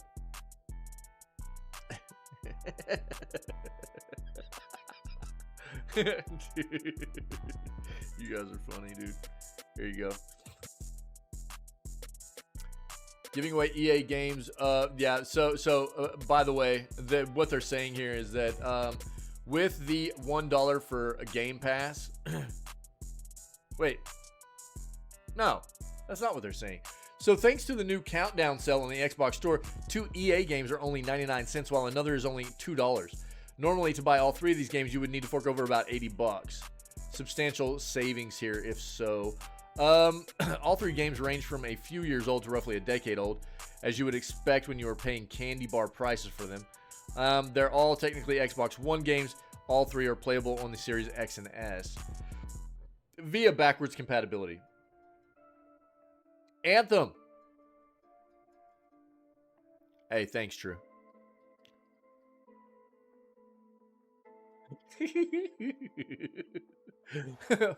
I knew what you were talking about. I was just playing. So Anthem, Mirror's Edge Catalyst, and Star Wars Squadrons. If you're interested, all these games are really, really cheap right now on Xbox's store, okay? You'd still play Anthem. I never played it.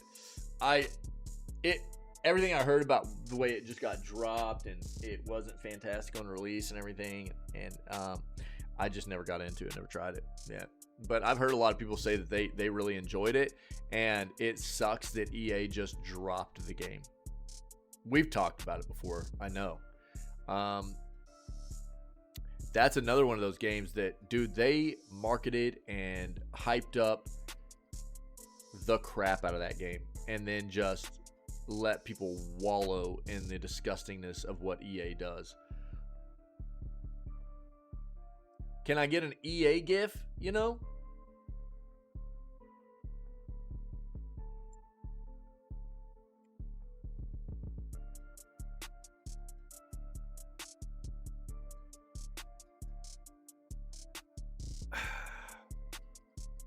A new Vancouver-based EA. Here we go. Thanks, Drew. EA studio.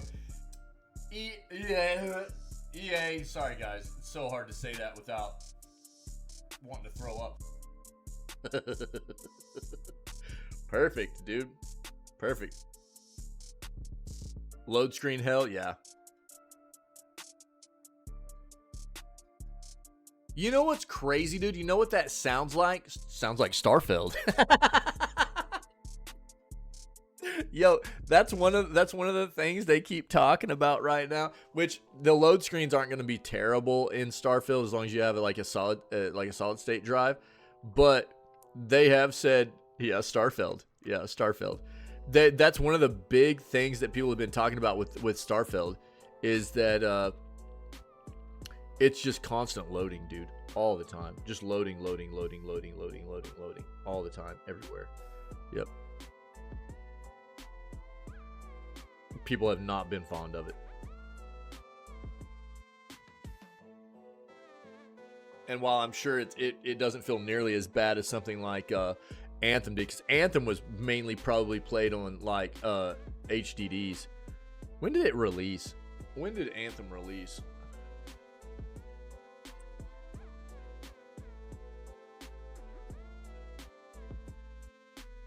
That's great, dude. That's great. February 22nd of 2019. This was at a time where a lot was transitioning over to solid state drive, but there was still a lot of solid state or hard disk drive still popping off. And the platform that it released on, Xbox One, did Xbox One have a hard disk drive in it? I think so, right?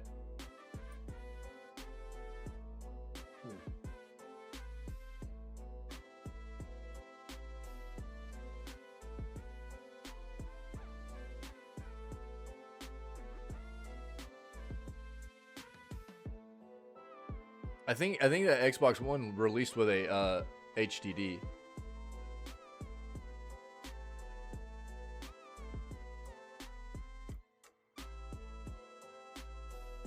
Yeah, they had HDDs in them. Yeah. That's always going to make a difference with loading screens too. You know, loading always takes a significantly longer amount of time on an HDD than it will with a solid state drive. So, here we go. Lies of P sequel confirms major upgrade from first game. I really want to get Lies of P on our schedule for 2024, but I'm really more interested in finding out when they're going to, because they've already announced they're going to release DLC expansion for the game too, and I don't want to play the game until the expansion DLC comes out. That's when I want to play Lies of P. So we're going to be trying to keep our eyes and ears open for when that hits, so we can get on the schedule for the coming year. Back in October, a Lies of P sequel was announced. It will be years before we see the game, let alone play it. It may not even end up being a PS5, Xbox Series X, and PC game, but a next-gen game.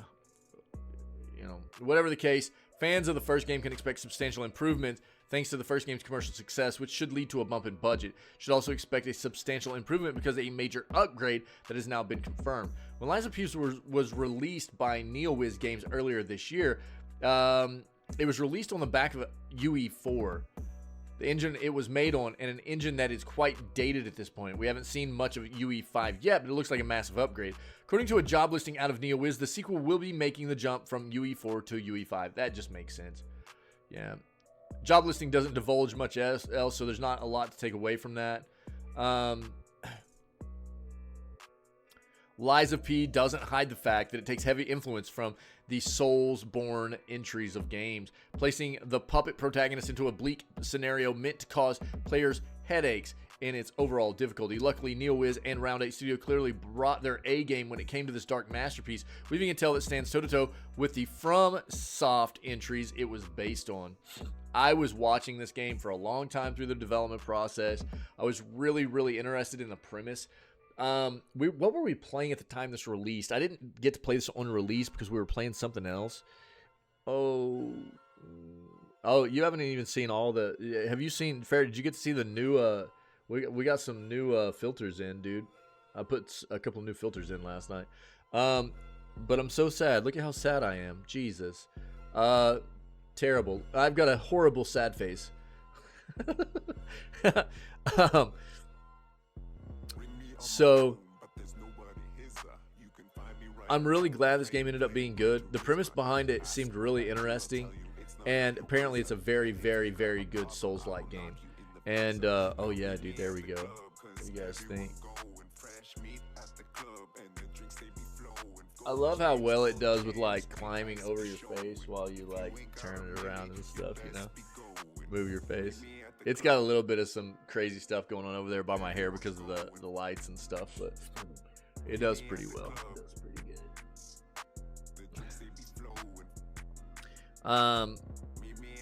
So I'm really excited for the DLC coming. I really want to get this played in the coming year, and hopefully they do a great job with making the next one as well. It's great to see a new studio do so well with this kind of game, because there's so many studios that try to emulate the Soulsborne-esque titles, the Souls-like titles, and don't really capture that essence, that magic, you know. I like the Spooter too. My wife was noped, dude. I showed her last night. She was in here, and I had just set them up, and I was like, hey, baby, look. And she was like, She was out, dude. She does not like spiders. She does not like spiders. I even turned on another one where it just like set on my head. There's another one that it would just sit on your head, and it kind of like bounces there and kind of like moves its fangs and stuff. And she was like, I'm out, dude. I can't do this. She does not like spiders, dude, at all.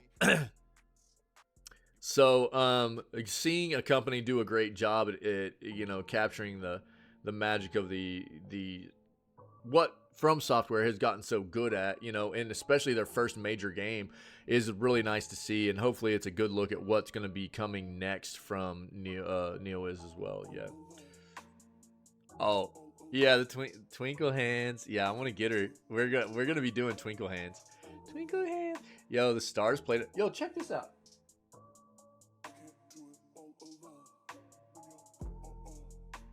My dad sent me a Mike Madonna card in the mail, dude. This is who I grew up like idolizing from the stars. It's still got tape on the top of it. Yeah. I was just like chilling last night, and we like got a package in the mail. We checked our mail, and I know it was from my dad. I sent him a message. He hasn't hit me back yet, but I know it was from my dad. He just like sent me a Mike Madonna card, dude. I was like, oh, sick. I didn't even know he was doing it, you know. I just like opened up this package. There's a Mike Madonna card, and I was like, oh yeah, dude. It's so cool. I get to watch Stars play tonight too. I'm super excited. Yeah, I know, dude. I'll try to look into it. Okay. I've got a few things that I've got to get a merch shop set up. I think I've got a site that I'm going to start using, but I've got to get our merch shop set up, and I'm going to look into getting a PO box. Okay. I'll look into getting a PO box. I'll try to get on those things pretty soon. All right. 2023's great games were overshadowed by a dark cloud of layoffs. Over 9,000 people are without jobs in one of the worst years for video game employment. This is the last article I have for the day. You know, it sucks having to read about this every single day. If anybody has anything to add, let me know in chat, and you know, we'll address whatever comes up before we move on to playing games for the rest of the day. But back to this, you know, it's I hate to end the news segment on something so kind of dark and daunting, but it is appropriate too. The industry's been just brutally savage this year to employees, and as I was talking about before with Mick Splash this morning in chat, it's so rough to deal with, because I think that most of these companies aren't having any kind of, especially the large ones. You look at how many people like have been fired from companies like Microsoft and Epic and Embracer and companies like that. You know, I mean, the list goes on and on and on. You know, obviously there are going to be some companies that like smaller companies that have just not been successful enough, that have shut down. People have lost their jobs, and you know, that's something that happens in any industry. But here in the gaming industry, for sure, there have been big companies that I think have made poor business decisions, and the people that have made those poor business decisions that sit at the top are still doing just fine, and the people that have paid the price are the employees that have really gotten those companies to where they're at. It feels terrible. And it's something that we have to discuss literally almost every single day when we do the news. Every single day we do video gaming news, we have to talk about how many people have been laid off. And we're just in the video gaming industry alone. The tech industry also has just been throttled this year, but the gaming industry alone, we just see more and more people every day getting laid off, and there's no transparency behind it. Hardly ever. Hardly ever is there transparency. You know, we never get any kind of what has the company done to try and circumvent having to lay off people. You know, is anybody at the top not getting bonuses? Anybody at the top taking maybe a bit of a salary cut to try and save their people? You know, you never see any of that, and so the only thing I think that you can assume is that a lot of these companies just don't give a hot crap, dude, about their employees. That's the way it comes off. It feels terrible. Yeah. So 2023's great games were overshadowed by a dark cloud of layoffs. Over 9,000 people are without jobs, and one of the worst years for video game employment. God. Layoffs are an unfortunate reality of any industry, but the scope and scale of video game layoffs this year are far beyond a typical year. More than any specific video game or piece of news, layoffs define the past 12 months. Companies large and small have felt their impact. Unofficial figures estimate 9,000 workers have been affected, and at the heart of it all are corporations that valued growth at all costs, including people. In September, Epic Games laid off 830 employees, and a statement CEO Tim Sweeney, who is worth billions, wrote, "We've been spending way more money than we earn. I had long been optimistic that we could power through the transition without layoffs, but in retrospect, I see that this was unrealistic. Some of that spending was on companies like Super Awesome and Bandcamp, which Epic bought in 2021 and 2022 respectively. Both companies were sold off shortly after Epic announced layoffs." Poor business decisions, and who pays the price? Epic makes Fortnite, a multi-billion-dollar revenue generator it licenses for Unreal Engine, software that many developers use to make games, including Final Fantasy VII Remake, Lies of P, and Star Wars Jedi Survivor. It has its own unprofitable gaming storefront, and Epic still spent so much of that money that in order to maintain a level of profitability acceptable to investors, it had to let 830 people go. Over the last 2 years, Embracer Group, oh God, this is one of the, if not the worst this year. Embracer is just disgusting. Has made headlines for its numerous purchases of gaming studios, media companies, and the IP rights to The Lord of the Rings. This year, the company made an immediate about-face and began a massive restructuring program because of a $2 billion investment deal that fell through. Axios reported the deal was with Savvy Games Group, the gaming arm of the Saudi government's public investment fund. This is the public divestment group that is being used. Savvy Games Group is literally the Saudi Arabian regime investing their money into the gaming industry to try and get solely out of oil. In the aftermath of this failed investment strategy, Embracer has shuttered 3 studios, is looking to sell others, canceled numerous projects, and has laid off over 900 employees. These are just the biggest, most egregious examples. Hasbro laid off 1,000 employees, including most of the team that worked on Baldur's Gate 3 with Larian Studios. EA laid off 6% of its workforce, or around 780 people. BioWare, Microsoft, Bungie, Naughty Dog, Ubisoft, Amazon, CD Projekt Red, Sega, Unity, and Activision Blizzard were all hit, just to name a few. And in the face of these devastating layoffs, the ramifications of which we have yet to see, one of the industry's biggest, most watched events failed to even acknowledge this reality. You know what they're talking about? The Game Awards, which I also talked about earlier with McSplash. Yep. It doesn't have to be like this. In 2013, Nintendo executives famously took a pay cut after the Wii U's poor sales to prevent laying off developers. This is the way. This is the way. I bag on Nintendo. I bag on Nintendo because as a whole, I feel that console manufacturers like Nintendo and Sony and Xbox, they are a scummier section of gaming. They take advantage of their consumers. I'm not a fan of it. I have traditionally played across all platforms, console, PC, everything. But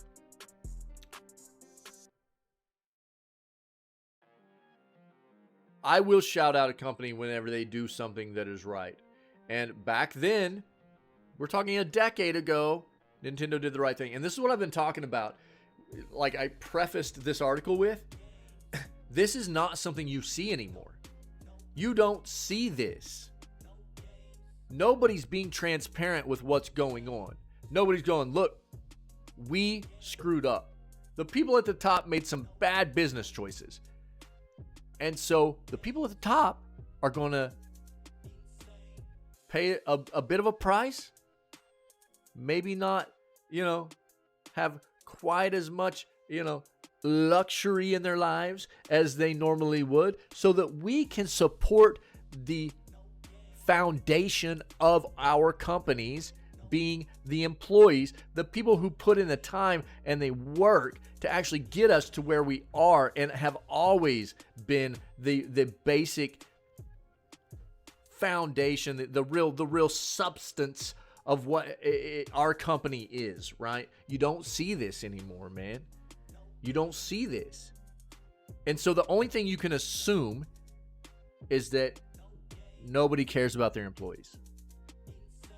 What else can you take away?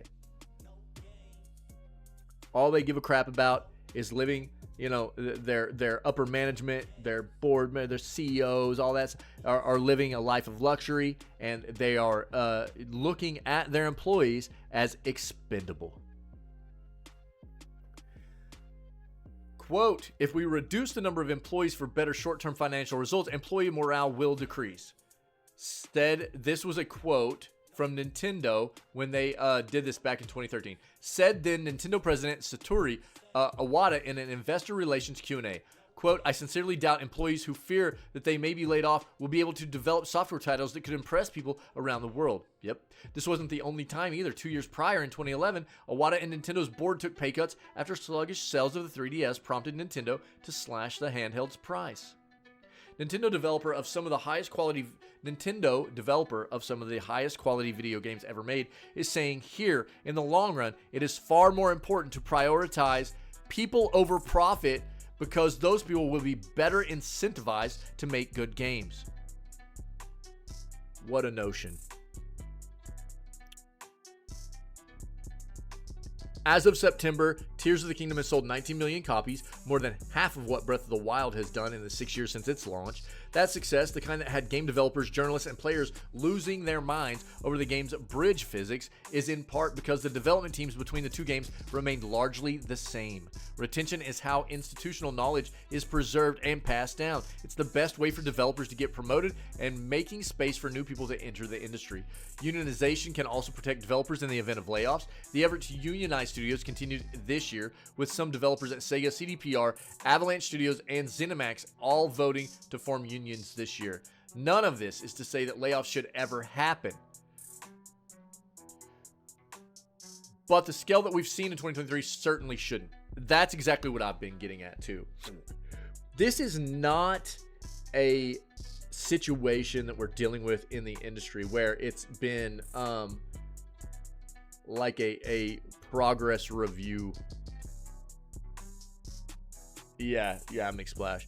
This is not a situation where well, I don't think it's as much Pretendo taking a stand trying to fill in for Nintendo because they care about Nintendo as much as they care about the community of gamers that still want to play on those platforms. You know what I mean? I think that's more what it is. But I digress. You know, every company should have a very, very good performance review process for their employees.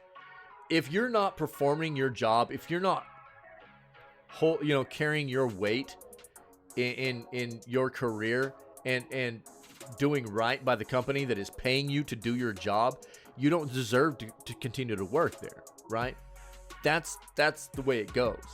If you're not a high quality, if you're not meeting the standards and the expectations set forth by you, by the company, and those should be very clear for you, by the way, also.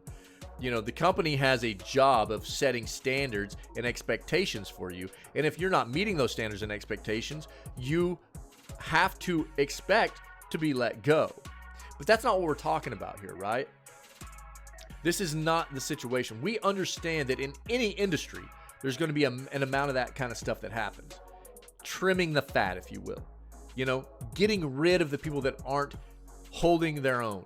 They're not, taking care of the things that they're supposed to be taking care of as far as what they've been employed to do. That's not what this is, though. We don't know what steps, if any, the executives of these companies with millions of dollars in compensation packages took to avoid or lessen the need for layoffs. Those kinds of mitigation actions like salary cuts and bonus cancellations should be prioritized before people are let go. The refrain of 2023 in games has been, quote, great year for games, terrible for game developers. I'd argue to just completely excise the first part of that statement. A year that is terrible for game developers cannot be great for games. It's undeniable, though. I think that you have to look at it this way as well. I understand where they're coming from here. It's a year that's terrible for game developers cannot be great for games. Agreed. But it's important to take a look at what's being done here. And I talked about this earlier as well, right? We're talking about a year with game releases. We haven't probably seen a year like this in the past 2 decades. The past 20 years, we probably haven't seen a year of game releases like we've seen in this calendar year of 2023. The amount of consensus reviewed games from critics and users to be in the 90s, let alone the high 80s, is phenomenal. It's incredible. Hopefully, it's a good sign of what's to come. I'm not expecting us to have year-on-end continuation of what we've seen this year, but I think that it puts you have to look at it like that to put things into perspective. How are we having so many banger games, fantastic, amazing games, and so many layoffs? So many people that helped create these amazing titles now are jobless. You have to look at it like that as well. And I'll throw it's something else I talked about earlier when we found this kind of article. McSplash and myself were talking about this. We just found out here recently that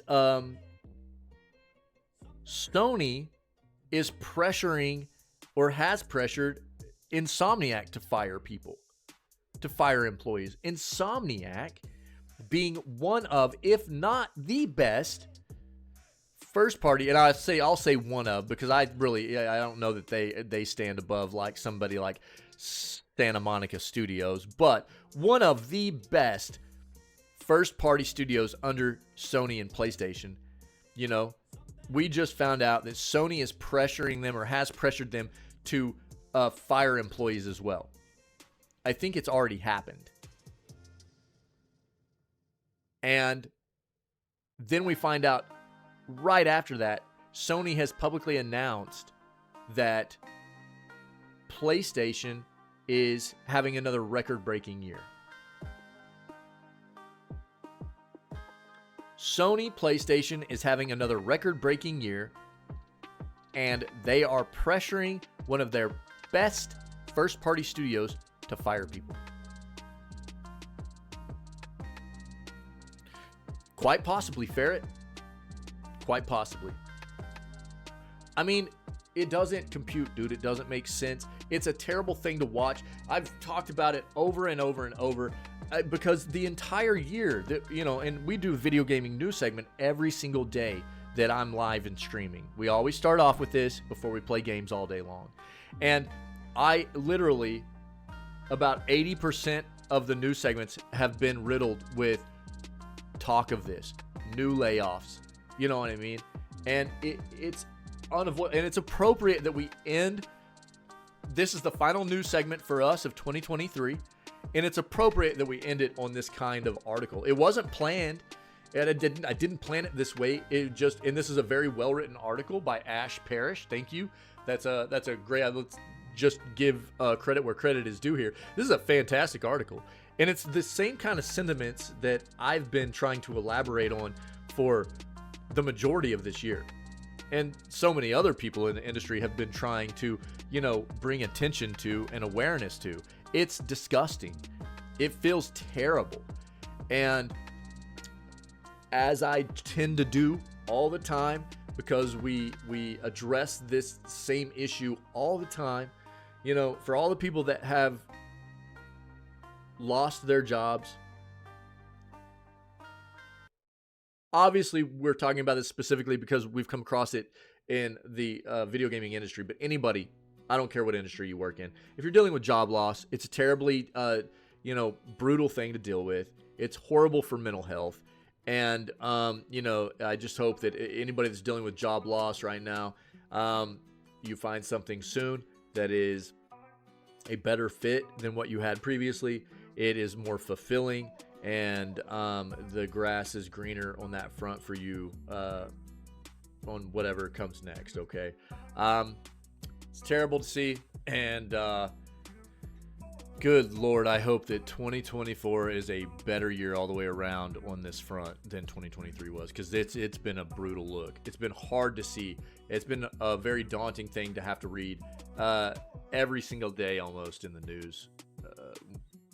Just terrible, man.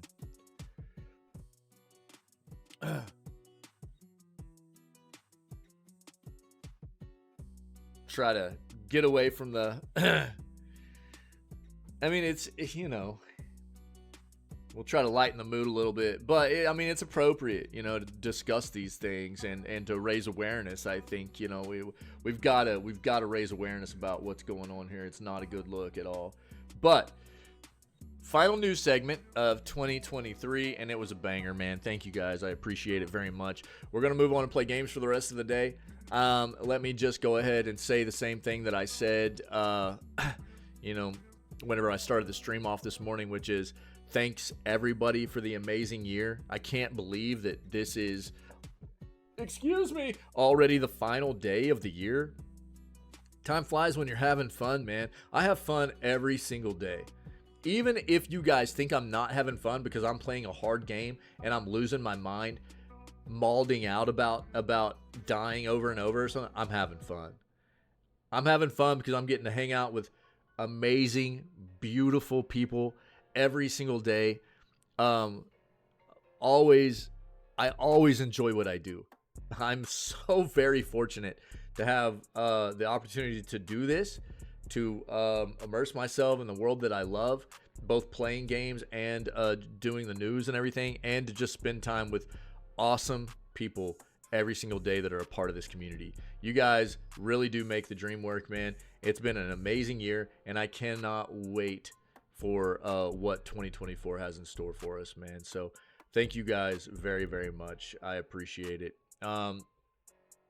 So we're going to do what we do, man. It's not going to be a full day today because Pinky's got some stuff going on. He's in Europe, dude, so he's like 7 hours ahead, right? So he's even closer to the New Year's than, he's a little bit living in the future more than I am.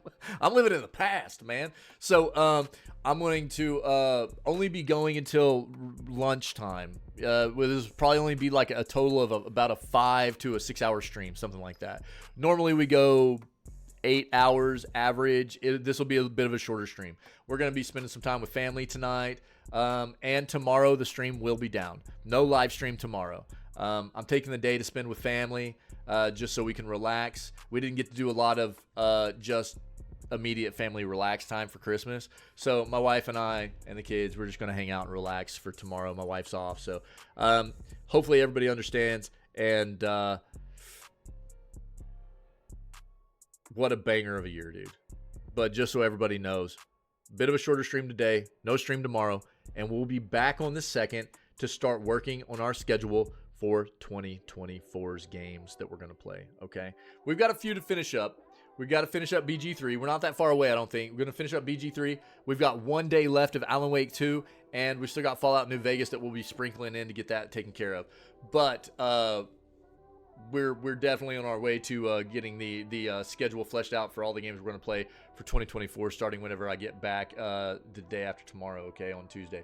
But thanks to everybody that was part of the news segment today. Everybody that's part of our community on the Constant. You guys rock. You're amazing.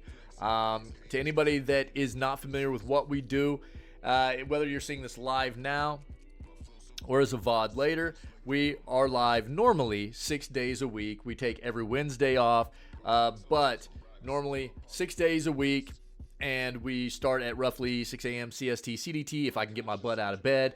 And we start off with video gaming news, try to stay current on what's going on in the industry, promote a healthier industry, and then after we finish that up like we're doing right now, we kind of segue our way out into playing games for the rest of the day. So we're always looking for more people to come enjoy the world of video games all the way around, be a part of our community. We have an amazing community of people here that are it's all about being wholesome, taking care of one another, having a good time. We laugh a lot, but it's about being civil and being void of toxicity and that kind of stuff. And if you can dig that, man, I would prompt you to come take a look at what we do while we're live and be a part of our engaging community while we are live, But just know that all the previous content we've done, video gaming news segments, highlighted pieces of the news segments, pertinent pieces of news and stuff, as well as gameplay playthroughs we've done, highlights, clips and highlights, funny stuff